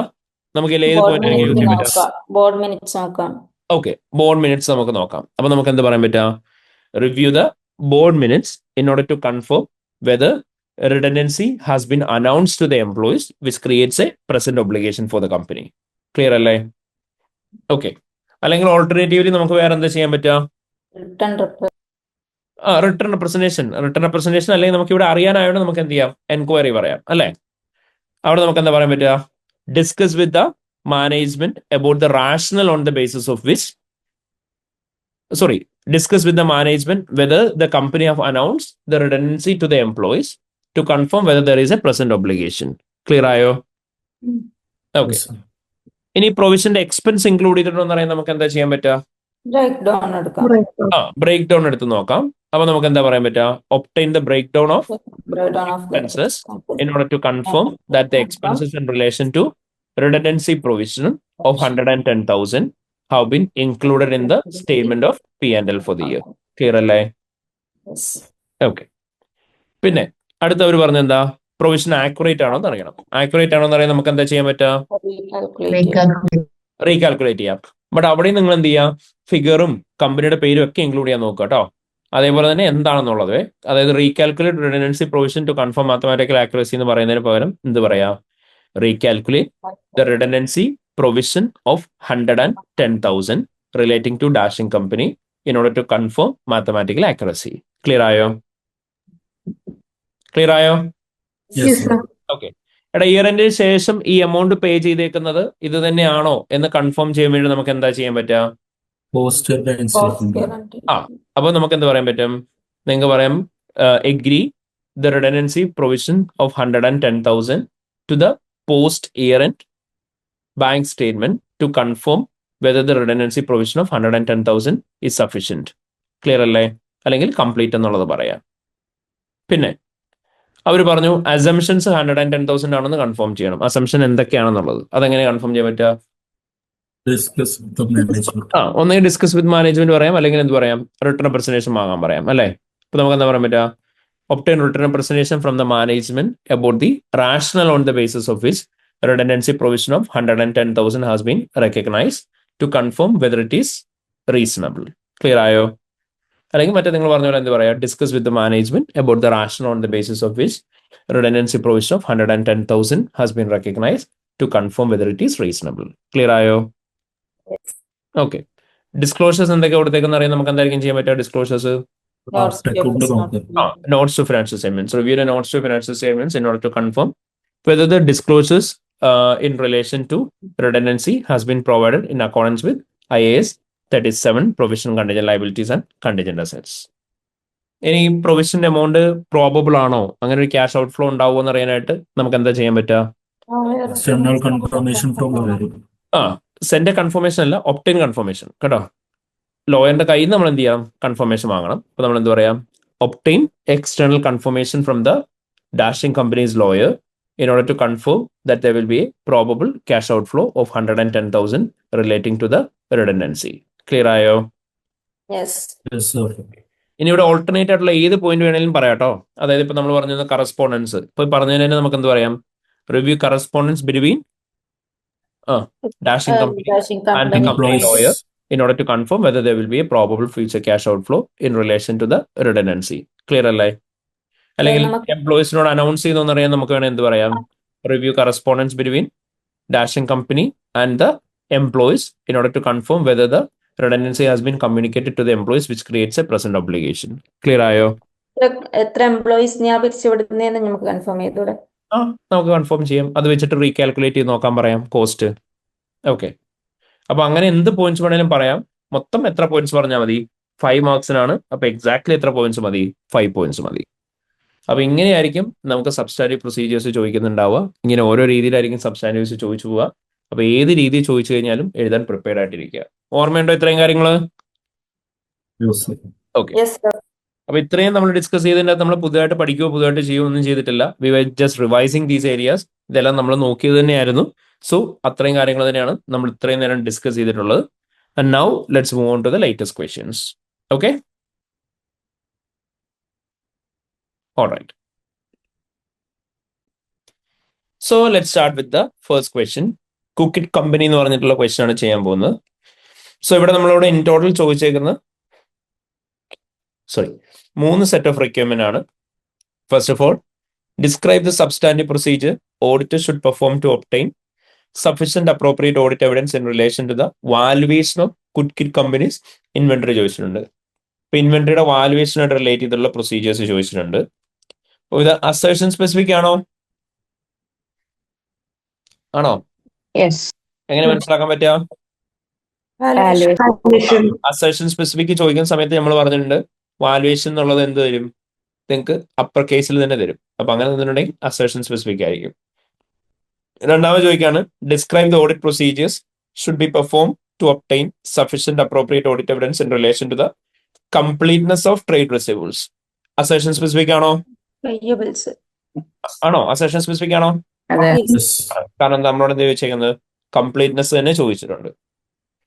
ഇതിനടുത്ത് describe the substantive procedure to obtain sufficient appropriate audit evidence in relation to redundancy provision തന്നെയാണ് ചോദിച്ചേക്കുന്നത്. സോ റിഡൻഡൻസി പ്രൊവിഷനുമായിട്ട് റിലേറ്റ് ചെയ്തിട്ട് പ്രോബബ്ലി അത് എന്തായിരിക്കാം? സിനാരിയോ ബേസ്ഡ് ആയിരിക്കാം അല്ലേ? ഓക്കെ, അപ്പൊ നമുക്ക് 1 by 1 ഓരോന്നും ചെയ്തു പോവാം. അപ്പം നമ്മൾ സബ്സ്റ്റാൻറ്റീവ്സ് സാധാരണ ചെയ്യുന്നുള്ള പോലെ തന്നെ സബ്സ്റ്റാൻറ്റീവ്സ് നമ്മൾ നേരെ ഡിസ്കസ് ചെയ്ത് പോയിട്ട് കാര്യമില്ല. കാരണം ആർക്കേലും 1-2 പേർക്ക് അറിയുന്ന പോയിന്റ്സ് മാത്രമേ വരുള്ളൂ. നിങ്ങൾ എല്ലാവരും പ്രോപ്പർലി പഠിച്ചിട്ടുണ്ടെന്ന് നിങ്ങൾക്ക് തന്നെ ഒരു ഐഡിയ കിട്ടൂല. നിങ്ങൾ കേട്ടിരിക്കുന്ന പോലെ ആവും. അതുകൊണ്ട് നമ്മൾ സബ്സ്റ്റാൻറ്റീവ്സ് എപ്പോഴും ക്വസ്റ്റ്യൻ ചെയ്യാറുള്ള പോലെ ചെയ്യാം. First will start with inventory. Take ഒരു 5 to 10 minutes of time. Please read the area of inventory. Inventory related ആയിട്ട് ഇവിടെ നമ്മളോട് ചോദിച്ചത് ഏതായിരുന്നു?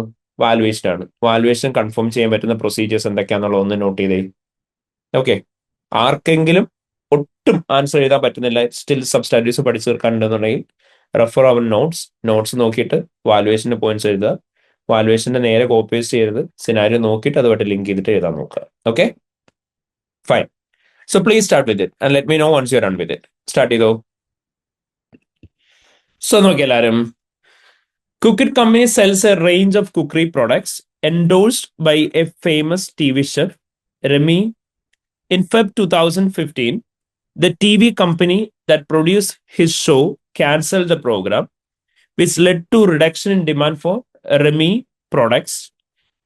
Cookit company stopped purchasing these goods in March 2015. The total inventory in the draft financial statements for the year ended in 31st May 2015 is 4.25 million. Cookit company's system-generated inventory valuation report shows that this includes Remy products at a cost of 1.7 million. A member of the audit team attended the year-end inventory count of Cookit company. ഇപ്പൊ ഇത്രയാണ് നമ്മളോട് പറഞ്ഞിട്ടുള്ളത്. So basically from this scenario നമുക്ക് important ആയിട്ട് പിക്ക് ചെയ്യാനായിട്ടുള്ള points പറഞ്ഞാൽ എന്തൊക്കെയായിരിക്കും നമുക്ക് മനസ്സിലാക്കി എടുക്കാനായിട്ടുള്ളത്? ഏതാടാ? ഡിമാൻഡ് കുറഞ്ഞെന്ന് പറഞ്ഞല്ലോ. അപ്പോൾ പ്രൊഡക്റ്റിന്റെ ഡിമാൻഡ് കുറഞ്ഞിട്ടുണ്ടാവും. അങ്ങനെ അവർ നമ്മളോട് പറഞ്ഞു ഇവർ ഈ പ്രൊഡക്റ്റ് പർച്ചേസ് ചെയ്യുന്നത് എന്ത് ചെയ്തിട്ടുണ്ട്? നിർത്തിയിട്ടുണ്ട്. കറന്റ് ഇവരുടെ വെയർ ഹൗസിൽ പക്ഷെ കുറച്ച് പ്രൊഡക്ട്സ് ഇരിപ്പുണ്ട് അല്ലേ? എത്രയാന്ന് പറഞ്ഞു? 1.7 മില്യന്റെ പ്രൊഡക്ട്സ് ഇരിപ്പുണ്ട്. അത് അവരെങ്ങനെ കാണിച്ചേക്കുന്നതെന്ന് പറഞ്ഞേക്കുന്നത്? കോസ്റ്റിലാണ് കാണിച്ചേക്കുന്നതെന്നാണ് പറഞ്ഞേക്കുന്നത്. At A cost of 1.7 million ഉള്ള ഇൻവെന്ററി ആണ് കമ്പനിയുടെ വെയർ ഹൗസിൽ ഇരിക്കുന്നതെന്ന് പറഞ്ഞു. ദെൻ നമ്മളോട് പറഞ്ഞിട്ടുണ്ട് members of audit team year and inventory count attend ചെയ്തു എന്ന് പറഞ്ഞു. സോ നമ്മളോട് ഇവിടെ പ്രത്യേകമായി എടുത്തു വെച്ചിട്ടുണ്ട് വാലുവേഷൻ റിലേറ്റഡ് പോയിന്റ്സ് ആണ്. അപ്പൊ ഇവിടെ നമുക്ക് മാരകമായിട്ട് കൺഫ്യൂഷൻ ഉള്ള ആവശ്യമൊന്നുമില്ല. ഇവിടെ മെയിൻലി തെറ്റ് സംഭവിക്കാൻ ചാൻസ് ഉള്ള എവിടെയാണ്? ഇൻവെന്ററിയുടെ എന്തിലാ വ്യത്യാസം വരാൻ ചാൻസ് ഉള്ളത്? വാലുവേഷന്റെ അകത്ത് തന്നെ എവിടെ? സ്ലോ NRV അല്ലെ? കോസ്റ്റ് ആൻഡ് NRVയിലല്ലേ ഇഷ്യൂ വരാൻ ചാൻസ് ഉള്ളത്. കാരണം എന്താ? ഇവിടെ NRV ഓഫ് ദി പ്രൊഡക്ട്സ് കൂടുവോ കുറയോ? കുറയും. കോസ്റ്റിനേക്കാളും മിക്കവാറും NRV എന്തായിരിക്കും ഇവിടെ? കുറവായിരിക്കും. കാരണം അവർ നമ്മളോട് എന്ത് പറഞ്ഞിട്ടുണ്ട്? ഇവിടെ ഈ ഷോ ക്യാൻസൽ ആയ കാരണം കൊണ്ട് ഈ പ്രൊഡക്റ്റിന്റെ ഡിമാൻഡ് കുറഞ്ഞു എന്ന് പറയുന്നില്ലേ? അപ്പൊ ഈ പ്രൊഡക്റ്റ് ഓട്ടോമാറ്റിക്കലി എന്തായിട്ടുണ്ടാവും? സ്ലോ മൂവിംഗ് ആയിട്ടുണ്ടാവും, അല്ലെങ്കിൽ ഒബ്സലേറ്റ് ആയിട്ടുണ്ടാവും. അപ്പൊ ഇവര് നമ്മളോട് പറഞ്ഞു ഇവരുടെ ഇൻവെന്ററി വാലുവേഷൻ റിപ്പോർട്ടിന്റെ ഈ പ്രൊഡക്റ്റ് കോസ്റ്റിൽ 1.7 മില്യണിലാണ് കാണിച്ചേക്കുന്നതെന്ന് പറഞ്ഞു. അപ്പൊ നോർമലി അവിടെ എന്തുണ്ടാവാൻ ചാൻസ് ഉണ്ടാവും? ഇൻവെന്ററിയുടെ വാല്യൂ എന്ന് പറയുന്നത് കോസ്റ്റിനേക്കാളും എന്ത് പോയിട്ടുണ്ടാവും? താഴെ പോയിട്ടുണ്ടാവും. ശരിയല്ലേ? ഓക്കെ. അപ്പൊ നമ്മൾ പോയിന്റ്സ് പഠിച്ചിട്ടുണ്ടായി. നമ്മൾ പഠിച്ചിട്ടുള്ള പോയിന്റ്സ് നമുക്ക് ഇവിടെ യൂസ് ചെയ്യാം. ഇവിടെ നമുക്ക് ഇവര് പറഞ്ഞു ഇവിടെ ഇവര് നമ്മളോട് പറഞ്ഞു 1.7 മില്യൺ വാല്യൂ ഉള്ള ഇൻവെന്ററി ആണ് കമ്പനിയുടെ വെയർ ഹൗസിൽ ഇരിക്കുന്നതെന്ന് പറഞ്ഞു. കോസ്റ്റ് അത് കോസ്റ്റിൽ കാണിച്ചേക്കുന്നതെന്ന് പറഞ്ഞു. അപ്പൊ നമുക്ക് അവിടെ എന്ത് കൺഫേം ചെയ്യാനുണ്ടാവും? Cost of the inventory confirm ചെയ്യാനുണ്ടാവില്ലേ? ഓക്കെ. അപ്പൊ അവിടെ ഏത് പോയിന്റ് നമുക്ക് പറയാൻ പറ്റുക? സപ്ലയർ ഇൻവോയ്സ് എടുക്കണം. എന്നിട്ട് നമ്മൾ ആ കോസ്റ്റ് എത്രയായിരുന്നു? 1.7 മില്യൺ തന്നെയാണെന്ന് കൺഫേം ചെയ്യണമെന്ന് പറയാം അല്ലേ? അപ്പൊ നമ്മളിവിടെ പറയുമ്പോ എന്തായിരിക്കും പറയണ്ടേ? Vouch sample of inventory items to the supplier invoice to ensure whether it is correctly valued. പക്ഷെ ഇവിടെ സിനാരിയോ റിലേറ്റഡ് ഇൻഫർമേഷൻ ഇൻക്ലൂഡ് ചെയ്യണ്ടേ? അപ്പൊ ഏതൊക്കെ എന്താ ഇൻക്ലൂഡ് ചെയ്യേണ്ടത്? റെമി പ്രൊഡക്ട്സ് കൂടെ ആഡ് ചെയ്യാം. അപ്പൊ നമ്മൾ എന്താ പറയാ? Vouch a sample of inventory items including Remi goods products to the supplier invoice to ensure whether the inventory value of 1.7 million has been correctly valued. Clear ആയോ? ഓക്കെ. ഇനി നമ്മൾ പറഞ്ഞു ഈ 1.7 മില്യൺ ഇവര് കോസ്റ്റിലാണ് കാണിച്ചേക്കുന്നത്. അപ്പൊ cost or NRV which ever is lower ആണോ കാണിച്ചേക്കുന്നത് confirm ചെയ്യണം അല്ലേ? അപ്പൊ നമുക്ക് അറിയേണ്ടത് എന്താ? ശരിക്കും ഈ ഇൻവെന്ററി ഇയറിന് ശേഷം എന്ത് വിലക്കാ വിറ്റുപോയെന്നല്ലേ അറിയണ്ടേ? അപ്പോഴല്ലേ NRV കറക്റ്റ് ആവുള്ളൂ. ഓക്കെ. അപ്പൊ നമുക്ക് അതെങ്ങനെ കൺഫേം ചെയ്യാൻ പറ്റുക?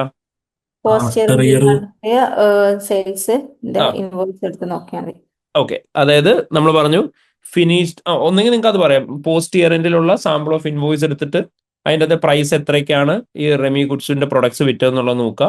അപ്പൊ നമുക്ക് അറിയാനായിട്ട് പറ്റും NRV of the product reduce ചെയ്യേണ്ട ആവശ്യമുണ്ടോ എന്നുള്ളത്. ശരിയല്ലേ?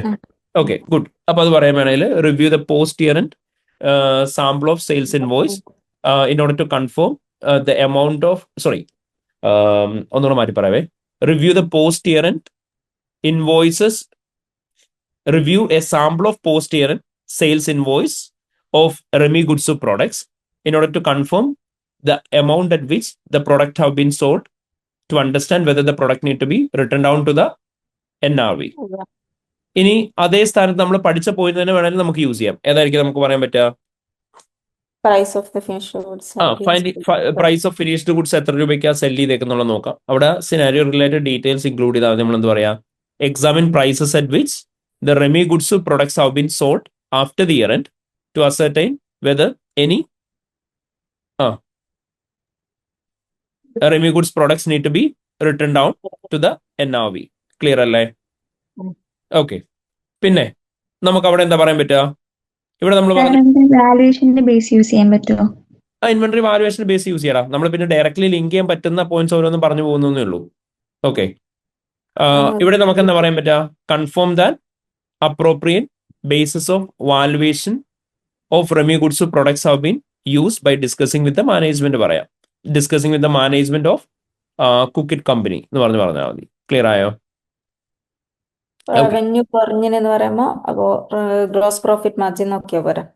റവന്യൂ കുറഞ്ഞിട്ടുണ്ടോ അതിനനുസരിച്ച് കോസ്റ്റ് കുറഞ്ഞിട്ടുണ്ടോ എന്ന് അറിയാനായിട്ട് gross profit margin analytical procedures ചെയ്യാൻ പറഞ്ഞാൽ മതി. അല്ലെങ്കിൽ അവിടെ നമുക്ക് എന്ത് പറയാം? ഇൻവെന്ററി ടേൺ ഓവർ റേഷ്യോ നമുക്ക് നോക്കാൻ പറഞ്ഞൂടെ? Compare the inventory turnover ratio with the previous year and consider whether there is any significant variance discuss with the management for further information എന്ന് പറഞ്ഞ് പറയാം. അല്ലെങ്കിൽ in case of any significant variance discuss with the management എന്ന് പറഞ്ഞ് പറയാം. Okay. പിന്നെ ഇവിടുത്തെ point ഒന്ന് കണക്ട് ചെയ്ത് നോക്കി. നമ്മൾ പഠിച്ചിട്ടുണ്ട് ഏതെങ്കിലും ഗുഡ്സ് അൺസോൾഡ് ആയിട്ട് ഒരു ഫിക്സഡ് പീരീഡ് ഓഫ് ടൈമിന് മേലെ ഇരിക്കുകയാണെങ്കിൽ നമ്മൾ അവിടെ എന്ത് ചെയ്യണം, അലവൻസസ് ക്രിയേറ്റ് ചെയ്യണം എന്ന് പറഞ്ഞ് നമ്മൾ പഠിച്ചിട്ടുണ്ട് അല്ലേ? അപ്പൊ അവിടെ നമുക്ക് എന്തായിരിക്കും ചെയ്യാൻ പറ്റുക? The management, they have created allowances. Okay, അവിടെയും നമ്മൾ എന്ത് പറയാ, നമ്മൾ പോയിന്റ് വെച്ചിട്ട് തന്നെ പറയണേ, discuss with management and consider the need to make allowances is significant level of Finished goods റെമി remain ഗുഡ്സ് unsold. അല്ല അൺസോൾഡ് എന്നുള്ളത് ഇവിടെ പറയുന്നതിന് മുന്നേ എന്ത് പറയണം, നമ്മൾ പേര് പറയാം, റെമി goods products is remaining unsold for an unusual period of time. Clear ആയോ? Yes. ഓക്കെ. അപ്പൊ ഈ രീതിയിലായിരിക്കും നമ്മൾ പോയിന്റ്സ് പറഞ്ഞു പോവുക. അപ്പൊ നമ്മുടെ പഠിച്ച പോയിന്റ്സ് തന്നെ നമ്മൾ എന്ത് ചെയ്താൽ മതി, മാക്സിമം ലിങ്ക് ചെയ്യാനായിട്ട് നോക്കിയാൽ മതി സിനാരിയോ ആയിട്ട്. ഇവിടെ NRVയുടെ ആ പോയിന്റ്സിന് പ്രയോറിറ്റി കൊടുത്തിട്ട് പറയാം. ക്ലിയർ ആയോ? ഓക്കെ, മനസ്സിലായോ എല്ലാവർക്കും? Is a clear everyone? Yes. General ledger ആയിട്ട് കൺസൈൽ ചെയ്യണമെന്നൊക്കെ പറയണം, റീകൺസൈൽ ചെയ്യണമെന്നൊക്കെ പറയണം. അതൊക്കെ സെക്കൻഡറി ആയിട്ട് മാത്രമാണ്. പ്രൈമറി ആയിട്ട് നമ്മൾ ആ പറഞ്ഞേക്കുന്ന NRVയുടെയും അതുപോലെ തന്നെ വാലുവേഷൻ റിലേറ്റഡ് ഇഷ്യൂസും മാത്രം പറഞ്ഞു പോയാൽ മതി ആദ്യമേ. പിന്നെ നമുക്ക് എന്താ പറയാൻ പറ്റുക, ഇവരുടെ ഈ ജനറൽ ലെഡ്ജർ എന്നൊക്കെ പറയുന്ന സമയത്ത് നമുക്ക് ഇവിടെ പറയാൻ പറ്റുന്നത്, ഇവിടെ അവരുടെ ഇൻവെന്ററി കൗണ്ട് ഷീറ്റ് ഉണ്ടെന്ന് പറഞ്ഞില്ലേ, ഇൻവെന്ററി കൗണ്ട് ഷീറ്റിന്റെ അകത്തുള്ള നമ്പർ ഓഫ് ഇൻവെന്ററി നമുക്ക് എന്തുമായിട്ട് മാച്ച് ചെയ്യാൻ പറയാം, അതിന്റെ വാല്യൂം ജനറൽ ലെഡ്ജറുമായിട്ട് മാച്ച് ചെയ്തിട്ട് വാല്യൂ കറക്റ്റ് ആണോ ആക്യുറേറ്റ് ആണോ എന്നുള്ള കൺഫേം ചെയ്യാൻ പറയാം. മനസ്സിലായോ? ഓക്കെ. പിന്നെ അതേപോലെ തന്നെ ഇൻവെന്ററി വാലുവേഷൻ ഷീറ്റ് ഉണ്ടല്ലോ, അതിന്റെ ഫിഗേഴ്സ് നമുക്ക് എന്ത് ചെയ്യാം, റീകാൽക്കുലേറ്റ് ചെയ്യാൻ പറയാം. അത് കാസ്റ്റ് ചെയ്തിട്ട് അത് തന്നെയാണോ ഇൻവെന്ററി റെക്കോർഡ്സിന്റെ അത് കാണിച്ചേക്കുന്നത് അല്ലെ ജനറൽ ലെഡ്ജറിന്റെ അത് കാണിച്ചേക്കുന്നത് നികുതി ചെയ്യാൻ പറയാം, വാല്യൂ കറക്റ്റ് ആണെന്ന് പറയാം. അങ്ങനെയുള്ള കോമൺ പോയിന്റ്സ് നമുക്ക് പറയാം. ബട്ട് പ്രൈമറി ആയിട്ട് നമ്മൾ എന്ത് ചെയ്യുക, NRV വാലുവേഷൻ എഫക്ട് ചെയ്യുന്നത് നമുക്ക് പറഞ്ഞു പോവാം. ക്ലിയർ ആയോ? ഓക്കെ. പിന്നെ അതേപോലെ നമ്മൾ പറയാറുള്ള പോയിന്റ് അല്ലേ, detail cost and NRV testing need to be undertaken to confirm whether the value of inventory has been recorded at lower of cost or NRV. Okay, clear ആയോ? ഫൈൻ. യെസ്. ഈസി അല്ലേ link ചെയ്യാൻ വേണ്ടിയിട്ട് പഠിച്ചു കഴിഞ്ഞാല്? പഠിച്ചു കഴിഞ്ഞാലേ point കൂടെ ഉണ്ട് അതിന്റെ കൂട്ടത്തിലെ. ഓക്കെ, അടുത്തത് നമ്മളോട് ചോദിച്ചിരിക്കുന്നത് കംപ്ലീറ്റ്നെസ് ഓഫ് ട്രേഡ് പേയബിൾസ് ആണ്, വിച്ച് ഈസ് ഈസി. ഒന്ന് വായിച്ചു നോക്കിയേ, കാരണം ഒരുപാട് സിനാരിയോ റിലേറ്റഡ് ഡീറ്റെയിൽസ് ഇല്ല. നമുക്ക് എപ്പോഴും നല്ല എന്താ അറിയോ, സിനാരിയോ റിലേറ്റഡ് ഡീറ്റെയിൽസ് കുറവാണെന്നുണ്ടെങ്കിൽ അത്രയും നല്ലതാ. കാരണം എന്താ, നമുക്ക് ജനറേറ്റ് ചെയ്ത് പറ്റും. കാരണം അത്രയും കുറച്ച് ലിങ്ക് ചെയ്താൽ മതി. മനസ്സിലായോ? ഓക്കെ, സോ വായിച്ചു നോക്ക്, എന്നിട്ടൊന്ന് പോയിന്റ്സ് എഴുതി. ഇപ്പം എഴുതിയ പോലെ തന്നെ നിങ്ങളെ പോയിന്റ്സ് നോക്കിക്കോ, ഓർമ്മയില്ല എന്നുണ്ടെങ്കിൽ, എന്നിട്ട് ലിങ്ക് ചെയ്യട്ടോ. സോ നമുക്ക് ഈ ഒരു പർട്ടിക്കുലർ ക്വസ്റ്റന്റെ സിനാരിയോ വായിച്ചു കഴിഞ്ഞാൽ ഡിക്രീസ് ഇൻ ട്രേഡ് പേയബിൾസ് പറഞ്ഞേക്കുന്നത്. The accounts payable clerk left the company in Jan 2015 and no replacement has yet been hired. The following information has been provided by the finance director of Cookit Company. Trade payables 2.8 million ആണ് current ഇയറിൽ, previous ഇയറിൽ 3.5 million ആയിരുന്നു. Payables payment period 53 days ആണ് ഈ പ്രാവശ്യം, കഴിഞ്ഞ വർഷം 72 days ആയിരുന്നു. നമ്മളോട് പറഞ്ഞിട്ടുണ്ട് finance director also mention that no reconciliation of supply statement have been performed since 2014 and the audit team has decided not to perform in year and payables circularisation as a response rate in the previous years were low. വളരെ കുറച്ച് details മാത്രമേ നമുക്ക് തന്നിട്ടുള്ളൂ. അപ്പൊ നമ്മളോട് പറഞ്ഞു accounts payable clerk എന്ത് ചെയ്തിട്ടുണ്ട്, Jan 2015 പോയിട്ടുണ്ട്, അതായത് ഇൻ ബിറ്റ്വീൻ വെച്ചിട്ട് പോയിട്ടുണ്ട്, റീപ്ലേസ്മെന്റ് ഒന്നും വന്നിട്ടില്ല എന്ന് പറഞ്ഞു. ദെൻ നമുക്ക് തന്നു ട്രേഡ് പേയബിൾസിന്റെ പീരീഡ് കുറഞ്ഞിട്ടുണ്ട്, അതേപോലെ തന്നെ പേയബിൾസിന്റെ എമൗണ്ടും കുറഞ്ഞിട്ടുണ്ട്. സപ്ലൈ റീകൺസിലേഷൻ അവർ പെർഫോം ചെയ്തിട്ടില്ല ആൻഡ് സർക്കുലറൈസേഷൻ പെർഫോം ചെയ്യേണ്ടെന്ന് പറഞ്ഞു. അപ്പൊ നമുക്ക് അവിടെ പോയിന്റ് എഴുതേണ്ടാത്ത ഏത് മാത്രമേ ഉള്ളൂ, ഒപ്റ്റൈൻ എക്സ്റ്റേണൽ കൺഫർമേഷൻ എന്ന് പറഞ്ഞിട്ടുള്ള പോയിന്റ്സ് അവിടെ ആപ്ലിക്കബിൾ അല്ല, കാരണം അവർ ചെയ്യേണ്ടെന്ന് പറഞ്ഞിട്ടുണ്ട്. അപ്പൊ അതർ ദാൻ ദാറ്റ് നമുക്ക് എന്തൊക്കെ പ്രൊസീജിയേഴ്സ് ചെയ്യാൻ പറ്റുക ഇവിടെ? വളരെ ബേസിക് ആയിട്ട് ഇപ്പം പേയബിൾസ് ക്ലർക്ക് പോയി എന്ന് പറയുന്ന പോസിബിലിറ്റി ഓഫ് ഒരു മിസ്റ്റേക്കിന് ഉള്ള ചാൻസാണ് കാണിക്കുന്നത്. അപ്പം അവിടെ അൺറെക്കോർഡഡ് ലയബിലിറ്റി ഉണ്ടാവാൻ ചാൻസ് ഉണ്ടാവും. അപ്പൊ അൺറെക്കോർഡഡ് ലയബിലിറ്റി ഉണ്ടോ എന്ന് അറിയാൻ വേണ്ടിയിട്ട് നമുക്ക് എന്തായിരിക്കും ചെയ്യാൻ പറ്റുക? പർച്ചേസ് ഓർഡർ സപ്ലൈസ് ഇൻവോയ്സ് ആയിട്ട് ക്രോസ് ചെക്ക് ചെയ്യുക. അപ്പൊ നമുക്ക് എന്ത് പറയാൻ പറ്റും? Examine the files of unmatched purchase orders and supplier invoice to confirm whether there is any possibility of having unrecorded liabilities നമുക്ക് പറയാം. Fine, good. പിന്നെ അവർ പറഞ്ഞു ട്രേഡ് പേയബിൾസിന്റെ പീരീഡും അല്ലെങ്കിൽ പേയബിൾസിന്റെ എമൗണ്ടും പ്രീവിയസ് ഇയർ വെച്ച് നോക്കുമ്പോൾ കുറയുന്നുണ്ട്. അപ്പം ഇവിടെ നമുക്ക് ഇങ്ങനെ രണ്ട് ഫിഗേഴ്സ് കിട്ടിക്കഴിഞ്ഞാൽ നമുക്ക് എന്തായിരിക്കും ചെയ്യാൻ പറ്റുക? അനലിറ്റിക്കൽ പ്രൊസീജിയേഴ്സ് ചെയ്യാം. അപ്പൊ ആ പോയിന്റ് നമ്മൾ എങ്ങനെ വേണം പറയാൻ? Compare analytical procedure, compare the trade payable payment period and അതന്നെ. Okay, calendar with the previous year. And ബാക്കി If നമ്മൾ any പറയണേ. significant difference, it must be investigated. Okay fine. അപ്പോൾ നമ്മൾ പറയാം perform analytical procedure by comparing the trade payables days or the trade payables payment period with the previous year and investigate in case of significant variance. Okay. ഇനി അടുത്ത് അവർ പറഞ്ഞു accounting reconciliations perform ചെയ്തിട്ടില്ല, supplier statement reconciliation perform ചെയ്തിട്ടില്ല എന്ന് പറഞ്ഞു. Supplier statement reconciliation perform ചെയ്തിട്ടില്ല എന്നുണ്ടെങ്കിൽ നമുക്ക് അവിടെ എന്തായിരിക്കും ചെയ്യാൻ പറ്റുക? നമുക്ക് അവിടെ എന്തെങ്കിലും റീകൺസിലേഷൻ റീപെർഫോം ചെയ്യാൻ പറയാൻ പറ്റുമോ? ഇല്ല, എന്തുകൊണ്ട് ചെയ്തില്ല എന്ന് ഡിസ്കസ് ചെയ്തൂടെ? ഓക്കെ, എന്തുകൊണ്ട് ചെയ്തിട്ടില്ല എന്നുള്ളത് റിക്വസ്റ്റ് ചെയ്യാം. അല്ലെങ്കിൽ നമ്മൾ മോറോർലെസ് നമ്മൾ അവിടെ കൂടുതലും പറയാറുള്ള എന്തായിരുന്നു? അവരോട് ചെയ്യാനാണ് നമ്മൾ പറയല്, അല്ലേ? ആ. ഓക്കെ, അപ്പം അവരോട് ചെയ്യാനാണ് നമ്മൾ പറയല്. അപ്പൊ അതെങ്ങനെ നമുക്ക് പറയാൻ പറ്റുന്നത്? Select a sample of supplier account and request the management to perform supplier account reconciliation and consider whether there is any significant discrepancies. Clear ആയോ? ഓക്കെ. ഞാൻ ഉദ്ദേശിച്ചത് സർ, എന്തുകൊണ്ട് ചെയ്തില്ല എന്ന് ചോദിച്ചിട്ട് നമുക്ക് ചെയ്യാൻ വേണ്ടി റിക്വസ്റ്റ് ചെയ്തൂടെ? അത് പറയാം. ഓക്കെ, അപ്പൊ നമുക്ക് അങ്ങനെ വേണം പറയാം കേട്ടോ. പിന്നെ അവിടെ നമ്മളോട് ഓൾറെഡി അതിന് റീസൺ മേലെ പറഞ്ഞിട്ടുണ്ടടാ, അവിടെ പേബിൾസ് ക്ലർക്ക് പോയി എന്നുള്ളത്. അപ്പൊ അതുകൊണ്ടാണ് നമ്മൾ നേരെ എന്ത് ചെയ്യുന്നത്? 2015 പോയത്, 2014 റീകൺസിലേഷൻ ചെയ്യാത്തത്. അല്ല, നമുക്ക് ഇയർ എൻഡ് ബാലൻസ് അല്ലേ റീകൺസൈൽ നമ്മൾ ചെയ്യുന്നത്, മനസ്സിലായോ? നമ്മുടെ ഇയർ എൻഡ് എന്ന് പറയുന്നത് 31 May 2015 അല്ലേ, മനസ്സിലായോ? കറണ്ട് ഇയറിൽ തന്നെ അല്ലേ ലീവ് ചെയ്തേക്കുന്നത്. അപ്പൊ കറണ്ട് ഇയർ ബാലൻസ് അല്ലേ ഓഡിറ്റ് ചെയ്യാത്തത്, മനസ്സിലായോ? ഓക്കെ. December 2014 തൊട്ടിട്ട് ചെയ്തിട്ടില്ല ആള്. Jan 2015 പോയത്, മനസ്സിലായോ? ഓക്കെ. പിന്നെ വേറെന്താ പറയാൻ പറ്റുക? നമുക്ക് സർക്കുലറൈസേഷൻ അയക്കാൻ പറ്റില്ല. നമ്മളിപ്പോൾ ഓൾറെഡി 3 പോയിന്റ് പറഞ്ഞു, ഇനി 2 പോയിന്റ് കൂടെ വേണം. ഏതൊക്കെ പറയാൻ പറ്റുമോ ഇനി? നമുക്ക് ജനറൽ ഇൻവോയ്സ് ജനറൽ ലെഡ്ജറുമായിട്ട് കമ്പയർ ചെയ്തൂടാ? ജനറൽ ലെഡ്ജറുമായിട്ട് കമ്പയർ ചെയ്ത് നോക്കാം. ഓക്കെ ഫൈൻ, ജനറൽ ആയിട്ടുള്ള ആ പോയിന്റ് പറയാം. പിന്നെ നമുക്ക് ഇവിടെ എന്താ കൺഫേം ചെയ്യേണ്ടത്? ഇയറിന്റെ സമയത്ത് എന്തെങ്കിലും അൺറെക്കോർഡഡ് ആയിട്ട് ഉണ്ടോ എന്ന് അറിയാനായിട്ട് നമുക്ക് എന്താ ചെയ്യാൻ പറ്റുക? പേബിൾസ് നമുക്ക് പേബിൾസ് എന്തെങ്കിലും ചെയ്യേണ്ട ആവശ്യമുണ്ടോ എന്ന് അറിയാൻ എന്താ ചെയ്യാൻ പറ്റുക?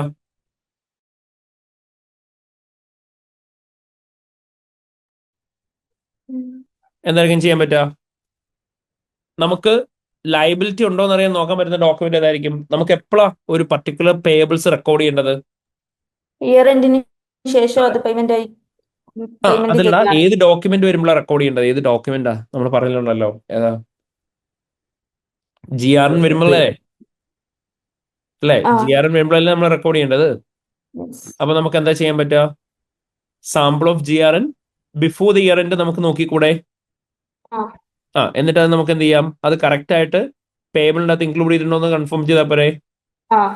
ഓക്കെ, അപ്പൊ നമ്മൾ നോക്കുക, review A sample of GRN and purchase invoices received before the year end and confirm whether they have been correctly included in the year end payable. Clear ആയോ? If the amount remains unpaid, if the amount remains unpaid എന്നും കൂടെ add ചെയ്തു. അപ്പോൾ നമുക്ക് അവിടെ എന്ത് പറയാം? Review A sample of GRN and purchase invoices received before the year end and confirm whether they have been included in the payable balance if the balance remains unpaid at the year end. Clear ആയോ? Clear ആയോ? ഇതില് recommendation കൊടുക്കാൻ പറ്റുമോ? Recommendation എന്തിനാ കൊടുക്കുന്നത്? അല്ല, മറ്റേ supplier സ്റ്റേറ്റ്മെന്റിന്റെ റീകൺസിലേഷന്റെ പോയിന്റ് ഒന്നുകൂടി പറഞ്ഞിട്ടുണ്ടോ? ഇവിടെ നമ്മൾ പറഞ്ഞ് നമ്മൾ സപ്ലൈ സ്റ്റേറ്റ്മെന്റ് റീകൺസിലേഷൻ പെർഫോം ചെയ്യാനായിട്ട് അവരോട് റിക്വസ്റ്റ് ചെയ്യണം. എന്നിട്ട് നമ്മൾ അവിടെ നോക്കണം എന്ന് ഇയർ എൻഡിന്റെ സമയത്ത് എന്തെങ്കിലും ഡിസ്ക്രിപ്പൻസീസ് ഉണ്ടോ എന്ന്, ഡിഫറൻസ് സിഗ്നിഫിക്കന്റ് ഡിഫറൻസ് ഉണ്ടോ എന്ന്. ഓക്കെ, ക്ലിയർ ആയോ? ഓക്കെ. എടാ, റെക്കമെൻഡേഷൻ ആയിട്ട് അവരോട് മന്ത്ലി ബേസിസ് ചെയ്ത് പോകണം എന്ന് പറയല്ല, നമ്മൾ അവരോട് അത് പെർഫോം ചെയ്യാൻ പറഞ്ഞിട്ട് അത് കറക്റ്റ് ആണോ എന്ന് ചെക്ക് ചെയ്യാനായിട്ടാണ് പെർഫോം ചെയ്യാൻ പറയുന്നത്, മനസ്സിലായോ? കാരണം നമുക്ക് എന്നിട്ട് പെർഫോം ചെയ്യാൻ പറ്റില്ലല്ലോ. പിന്നെ ബാക്കി നിങ്ങൾക്ക് എന്ത് ചെയ്യാം? ജനറൽ പോയിന്റ്സും ആഡപ്പ് ചെയ്യാം. അപ്പൊ ഇങ്ങനെയായിരിക്കും ഇത് എഴുതി പോകുന്നുണ്ടാവുക. ക്ലിയർ ആണോ എല്ലാവർക്കും? ഓക്കെ. ഇനി ഫൈനലി റിഡൻഡൻസി പ്രൊവിഷൻ കൂടെ ഒന്ന് ചെയ്തേ. അത് സിനാരിയോ സ്പെസിഫിക് ആണ്. Describe the substantive procedure auditor should perform to obtain sufficient appropriate audit evidence in relation to the redundancy provision. ഒന്ന് ചെയ്തേ redundancy provision. സോ നോക്കിയേ, ഇറ്റ്സ് വെരി ഈസി ക്വസ്റ്റ്യൻ. നമ്മൾ നേരത്തെ ചെയ്ത പോലെ തന്നെയാണ്. നമ്മളോട് ഇവിടെ ജസ്റ്റ് ചോദിച്ചേക്കുന്ന റിഡൻഡൻസി പ്രൊവിഷനുമായിട്ട് റിലേറ്റ് ചെയ്തിട്ടുള്ള സബ്സ്റ്റാൻഡീവ് പ്രൊസീജിയേഴ്സ് ആണ് സഫീഷ്യന്റ് അപ്രോപ്രിയേറ്റ് എവിഡൻസ് ഒബ്ടൈൻ ചെയ്യാൻ വേണ്ടിയിട്ട്. ഇപ്പൊ എന്തൊക്കെ പറഞ്ഞേക്കാൻ നോക്കിയേ. In May 2015, management of Cookit Company decided to close down one of the shop as it is unprofitable. An announcement of this decision was made on the company's website on 28th May, and staff informed of the timetable for closure. All 32 staff employed in the shop are to be made redundant, and redundancy provision of 1.8 million is included in the draft financial statements for the year ended 31st May 2015. The closure is expected to take place in September 2015. പറയടാ, എന്തൊക്കെ നമുക്ക് ഇവിടെ ചെയ്യേണ്ടത്, എന്തൊക്കെ നമുക്ക് confirm ചെയ്യേണ്ടത് ഇവിടെ? Announcement നടത്തിയോ എന്നുള്ളത് ഈ അനൗൺസ്മെന്റ് നടത്തിയോ എന്നുള്ളത് കൺഫേം ചെയ്യേണ്ടതുണ്ട്. പിന്നെ സ്റ്റാഫിനെ അറിയിച്ചു. സ്റ്റാഫിനെ അറിയിച്ചു അത് ഓട്ടോമാറ്റിക്കലി അനൗൺസ്മെന്റിന്റെ അകത്ത് വരും. ഓക്കെ, പിന്നെന്താ? പ്രൊവിഷൻ 1.8 മില്യൺ ആണ് 32 സ്റ്റാഫിനും കൂടെ വെച്ചേക്കുന്നത്. അത് കറക്റ്റ് ആണെന്ന് കൺഫേം ചെയ്യണ്ടേ? കൺഫേം ചെയ്യണം. ഓക്കെ, പിന്നെ അതിന്റെ റാഷണൽ റാഷണൽ അത് റീസണബിൾ ആണോ എന്ന് അറിയാൻ അത് ചെക്ക് ചെയ്യണം. പിന്നെയോ പിന്നെ ഇത് പ്രൊവിഷൻസ് ഇൻക്ലൂഡ് ചെയ്തിട്ടുണ്ടോ, പ്രൊവിഷൻ റിലേറ്റഡ് എക്സ്പെൻസ് ഇൻക്ലൂഡ് ചെയ്തിട്ടുണ്ടോ എന്നുള്ളത് കൺഫേം ചെയ്യണം. പിന്നെ റിലേറ്റഡ് ഡിസ്ക്ലോഷേഴ്സ് കൊടുത്തിട്ടുണ്ടോ നോക്കണം. ശരിയല്ലേ? ഓക്കെ, അപ്പൊ പറയൂ എന്തൊക്കെ ചെയ്യേണ്ടത് പ്രൊസീജിയർ ആയിട്ട് പറ. അനൗൺസ്മെന്റ് നടത്തിയെന്ന് അറിയാൻ എന്താ ചെയ്യാൻ പറ്റുക നിങ്ങൾക്ക്? വെബ്സൈറ്റ് റിവ്യൂ ചെയ്താൽ പോരെ, വെബ്സൈറ്റിലൂടെയല്ല അവർ നടത്തിയത്. യെസ്, അപ്പൊ നിങ്ങൾക്ക് എന്ത് പറയാം? Review the company website in order to confirm whether the company have made a redundancy announcement on 20th of May 2015 which creates a present obligation. അല്ലേ? ഓക്കെ, അല്ലെങ്കിൽ റിഡൻഡൻസിക്ക് വേണ്ടിയിട്ട് ആക്റ്റീവ് റിഡൻഡൻസി പ്രോഗ്രാം സ്റ്റാർട്ട് ചെയ്തിട്ടുണ്ടോ?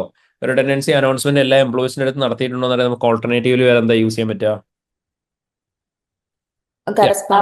Board minutes നോക്കാൻ പറയാം. Okay, over the mic പറയണടാ, board minutes നോക്കാൻ പറയാം. നമുക്ക് എന്താ പറയാ? Review the board minutes in order to confirm whether the board of directors have actively started the redundancy program, or confirm whether this have been appropriately been informed to the employees to confirm whether there is any present obligation. അല്ലെങ്കിൽ നിങ്ങൾ പറഞ്ഞ പോലെ തന്നെ correspondence നോക്കാൻ പറയാം. അല്ലേ? Okay, ആരൊക്കെ തമ്മിലുള്ള കറസ്പോണ്ടൻസ് നോക്കാൻ പറയാൻ പറ്റുക? എംപ്ലോയിയും അതേപോലെ തന്നെ കമ്പനിയും തമ്മിലുള്ള കറസ്പോണ്ടൻസ് നോക്കാൻ പറ്റും. കൂക്കിറ്റ് കമ്പനിയുടെ മാനേജ്മെന്റും. അല്ലെങ്കിൽ ഓൾട്ടർനേറ്റീവ്ലി 1.8 മില്യൺ പ്രൊവിഷൻ വെച്ചേക്കുന്നത് അപ്രോപ്രിയേറ്റ് ആണോ പ്രോബബിൾ ആണോ എന്നറിയാൻ വേണ്ടിയിട്ട് നമുക്ക് എന്താ ചെയ്യാൻ പറ്റുക? ആരൊക്കെ തമ്മിലുള്ള കറസ്പോണ്ടൻസ് നോക്കാൻ പറ്റുക? കമ്പനിയും ലോയറുമായിട്ടുള്ള നോക്കാം. ഫൈൻ, അപ്പൊ നിങ്ങൾ എന്താ പറയാ? Review the correspondence between management of Cookit company and the company lawyers to confirm whether there will be a probable future cash outflow of 1.8 million in relation to the redundancy. Okay. ഇനി 1.8 million റിഡൻഡൻസിയുടെ amount correct ആണെന്ന് confirm ചെയ്യാൻ എന്താ പറയാൻ പറ്റുക? Recalculate. Okay, recalculate the redundancy provision of 1.8 million. ഇവിടെ നമുക്ക് ഒന്നും കൂടെ വേണം സ്പെസിഫിക് ആയിട്ട് പറയാം. അവർ പറഞ്ഞില്ലേ 32 സ്റ്റാഫിന്റെ എന്ന് പറഞ്ഞില്ലേ? ഓക്കെ, അപ്പൊ നമുക്ക് എന്താ പറയാം? And confirm whether all the payout relating to 32 staff has been included to ensure mathematical accuracy പറയാം. ക്ലിയർ ആയോ? ഓക്കെ, അപ്പൊ നമ്മൾ പറയുമ്പോൾ എന്ത് പറയാം? Recalculate the redundancy provision of 1.8 million to consider whether the redundancy provision relating to all staff has been appropriately included and are mathematically accurate. ഇനി നമുക്ക് അടുത്തായിട്ട് എന്താ ചെയ്യാനുള്ള? 1.8 മില്യൺ അസംഷൻസ് എന്തൊക്കെയാണെന്നുള്ളത് നോക്കണം. അപ്പൊ അതെന്താ ചെയ്യാൻ പറ്റുക? Discuss with the management about the rationale on the basis of which provision of 1.8 million has been recognized to confirm whether it is reasonable. പിന്നെ നമ്മൾ പറഞ്ഞ ശേഷം പേയ്മെന്റ് പോയിനോ നോക്കാം. ഓക്കെ, അതെങ്ങനെ കൺഫേം ചെയ്യാൻ പറ്റുക? ബാങ്ക് സ്റ്റേറ്റ്മെന്റ് ഒരു cash book review, post year and cash book. Okay, post year and cash book. പക്ഷെ അവിടെ നോക്കണേ 1st ജൂലൈ ആണ്, 31st മെയ് ആണ്. May, June, July, August, September. അപ്പൊ നമ്മൾ അവിടെ ഓഡിറ്റ് ഉണ്ടോ എന്നുള്ളത് അറിയണം. കാരണം ആ പേയ്മെന്റ് എപ്പോഴേ പോകുള്ളൂ? സെപ്റ്റംബറിലേ പോകുള്ളൂ, അല്ലേ? അപ്പം അതുകൊണ്ട് ആ പോയിന്റ് ഇവിടെ ഒരുപാട് റെലവൻസ് കൊടുക്കണ്ട കേട്ടോ. ഓക്കെ, പിന്നെ നമ്മൾ പറഞ്ഞ എക്സ്പെൻസ് ബുക്ക് ചെയ്തിട്ടുണ്ടോ നോക്കണ്ടേ? അപ്പൊ എങ്ങനെ ചെയ്യാൻ പറ്റാ?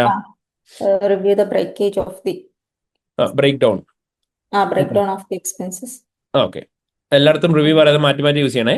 Examine the breakdown of expenses to confirm whether the redundancy provision expenses relating to the redundancy provision of 1.8 million has been included in the statement of P&L for the year ending 31st May 2015.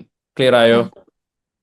ഇവിടെ unprofitable എന്ന് പറയുന്നില്ല, അതുകൊണ്ട് നമുക്ക് previous year current year എന്നുള്ള revenue compare ചെയ്തൂടാ analytical ആ procedure. അത് comparison പറയാം, പക്ഷെ നമ്മൾ കൂടുതലും എന്തിനെ ബേസ് ചെയ്തിട്ട് പറഞ്ഞാൽ മതി? നമ്മൾ ആ പ്രൊവിഷനെ ബേസ് ചെയ്തിട്ടുള്ളതിനെ മെൻഷൻ ചെയ്ത് പോയാൽ മതി. മനസ്സിലായോ? ഓക്കെ, അപ്പൊ ഇത്രയാണ് നമുക്ക് അവിടെ പോയിന്റ്സ് ഉള്ളത്. ക്ലിയർ ആണോ എല്ലാവർക്കും? ക്ലിയർ ആണോടാ? ഓക്കെ.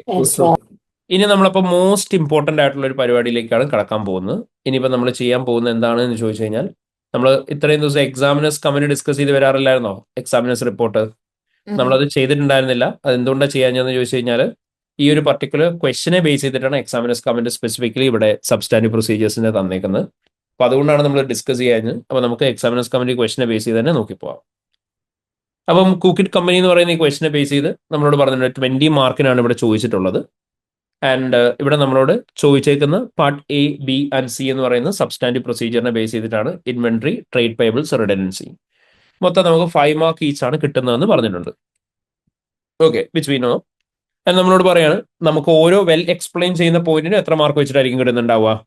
1 മാർക്ക് ഈച്ച് ആയിരിക്കും കിട്ടുന്നുണ്ടാവുക. സോ 5 മാർക്സിന് വേണ്ടിയിട്ട് എത്ര ടെസ്റ്റാണ് നമ്മൾ നടത്തേണ്ടത്? ടോട്ടൽ ഓഫ് 5 ടെസ്റ്റ് ആണ് നടത്തേണ്ടത്. ആൻഡ് നമ്മളോട് പറഞ്ഞിട്ടുണ്ട് ക്വസ്റ്റിന്റെ സ്പെസിഫിക് റിക്വയർമെന്റിനനുസരിച്ച് തന്നെ ആൻസേഴ്സ് ടൈലർ ചെയ്ത് വേണം നമ്മൾ കൊടുക്കാൻ വേണ്ടിയിട്ട്. പലപ്പോഴും കുട്ടികൾ ചെയ്യുന്ന എന്താണെന്ന് പറഞ്ഞേക്കുന്നത്, കുറെ സ്റ്റാൻഡേർഡ് ടെസ്റ്റുകൾ സിനാരിയോയെ വായിക്കാതെ ജസ്റ്റ് റിക്വയർമെന്റ് മാത്രം വായിച്ചിട്ട് എഴുതി പോവും. ബട്ട് അങ്ങനെ ചെയ്തു കഴിഞ്ഞാൽ നിങ്ങൾക്ക് മാർക്ക് കിട്ടൂല. സിനാരിയും കൂടെ വായിച്ച് സിനാരിയോയുടെ റെലവൻസ് ഉള്ള പോയിന്റ്സ് കൊടുക്കാനാണ് പറയുന്നത്. പലപ്പോഴും നിങ്ങൾ ശ്രദ്ധിച്ചാൽ നിങ്ങളുടെ ഫ്രണ്ട്സ് ആണെങ്കിലും ചിലപ്പോൾ നിങ്ങൾ തന്നെ എന്ത് ചെയ്യുന്നുണ്ടാവും, സിനാരിയോ വായിക്കാണ്ട് ജസ്റ്റ് റിക്വയർമെന്റ് മാത്രം നോക്കി കംപ്ലീറ്റ്നെസ് ഓഫ് ട്രേഡ് പേബിൾസ് കൊണ്ട് നേരെ എഴുതി പോകും. അപ്പൊ അങ്ങനെ ചെയ്യരുതെന്ന് പറയാണ് എക്സാമിനർ. ഇനി അടുത്ത എക്സാമിനർ പറഞ്ഞേക്കുന്നത് എന്താന്ന് നോക്കിയേ. നിങ്ങൾ ഏറ്റവും ഇമ്പോർട്ടൻ്റ്ലി ശ്രദ്ധിക്കേണ്ട ഒരു കാര്യമാണ് സബ്സ്റ്റാൻറ്റീവ് പ്രൊസീജിയേഴ്സും ടെസ്റ്റ് ഓഫ് കൺട്രോൾസും തമ്മിൽ മാറിപ്പോകരുത്. സബ്സ്റ്റാൻറ്റീവ് പ്രൊസീജിയേഴ്സും റിസ്ക് അസസ്മെന്റും തമ്മിൽ പിന്നെയും ബന്ധമുണ്ട്. സബ്സ്റ്റാൻറ്റീവ് പ്രൊസീജിയേഴ്സും ടെസ്റ്റ് ഓഫ് കൺട്രോളും തമ്മിലുള്ള വ്യത്യാസം എന്താ? സബ്സ്റ്റാൻറ്റീവ് പ്രൊസീജിയറിനകത്ത് നമ്മൾ ടെസ്റ്റ് ചെയ്യുന്നത് എന്തായിരിക്കും? ട്രാൻസാക്ഷൻസ് ആയിരിക്കും. അതായത് എന്തെങ്കിലും ട്രാൻസാക്ഷൻസ് റെക്കോർഡ് ചെയ്തതിൻ്റെ അത് എറേഴ്സ് ഉണ്ടോന്നായിരിക്കും സബ്സ്റ്റാൻറ്റീവ് പ്രൊസീജിയേഴ്സിനകത്ത് നമ്മൾ നോക്കുന്നുണ്ടാവുക. അതേ സ്ഥാനത്ത് ടെസ്റ്റ് ഓഫ് കൺട്രോളിനകത്ത് നമ്മൾ എന്തായിരിക്കും നോക്കുന്നുണ്ടാവുക?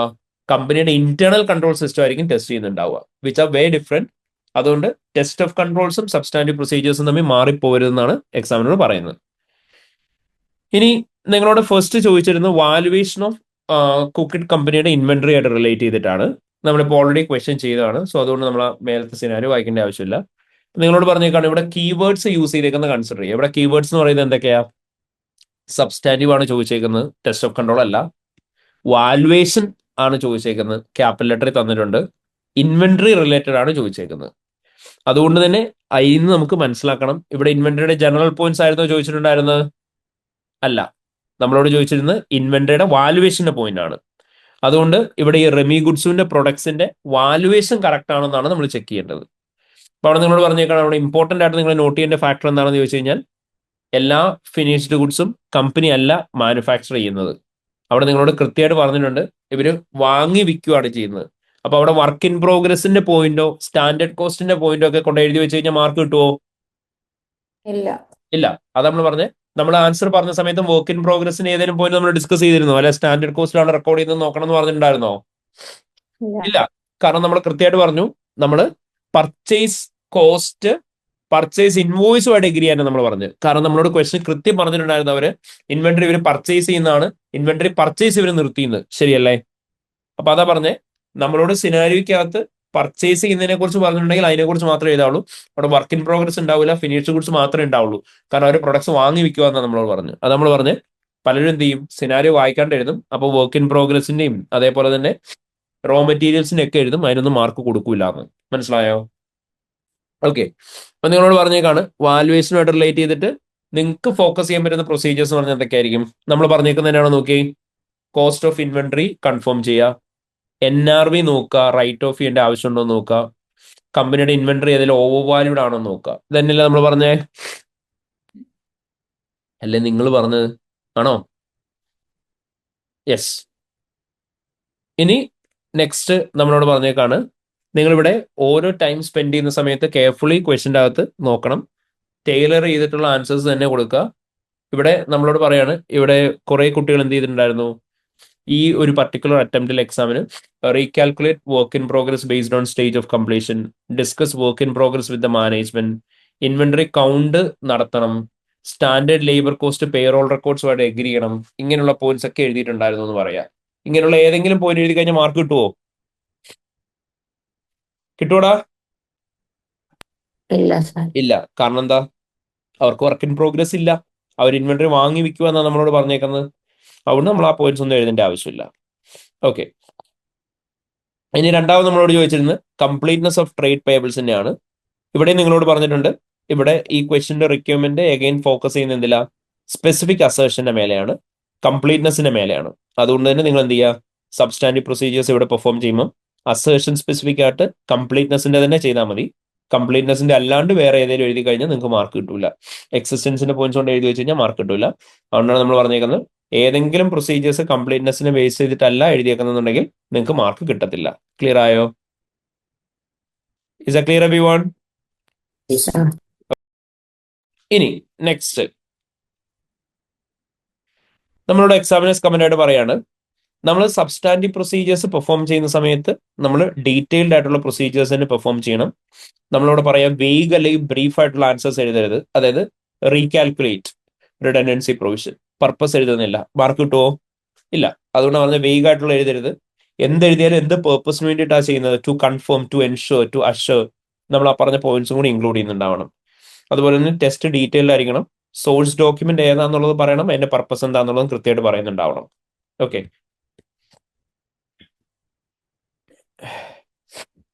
ഇനി അടുത്ത നമ്മളോട് ചോദിച്ചിരുന്നത് എന്താ? റിഡൻഡൻസി പ്രൊവിഷന്റെ സബ്സ്റ്റാൻറ്റീവ് ആണ്.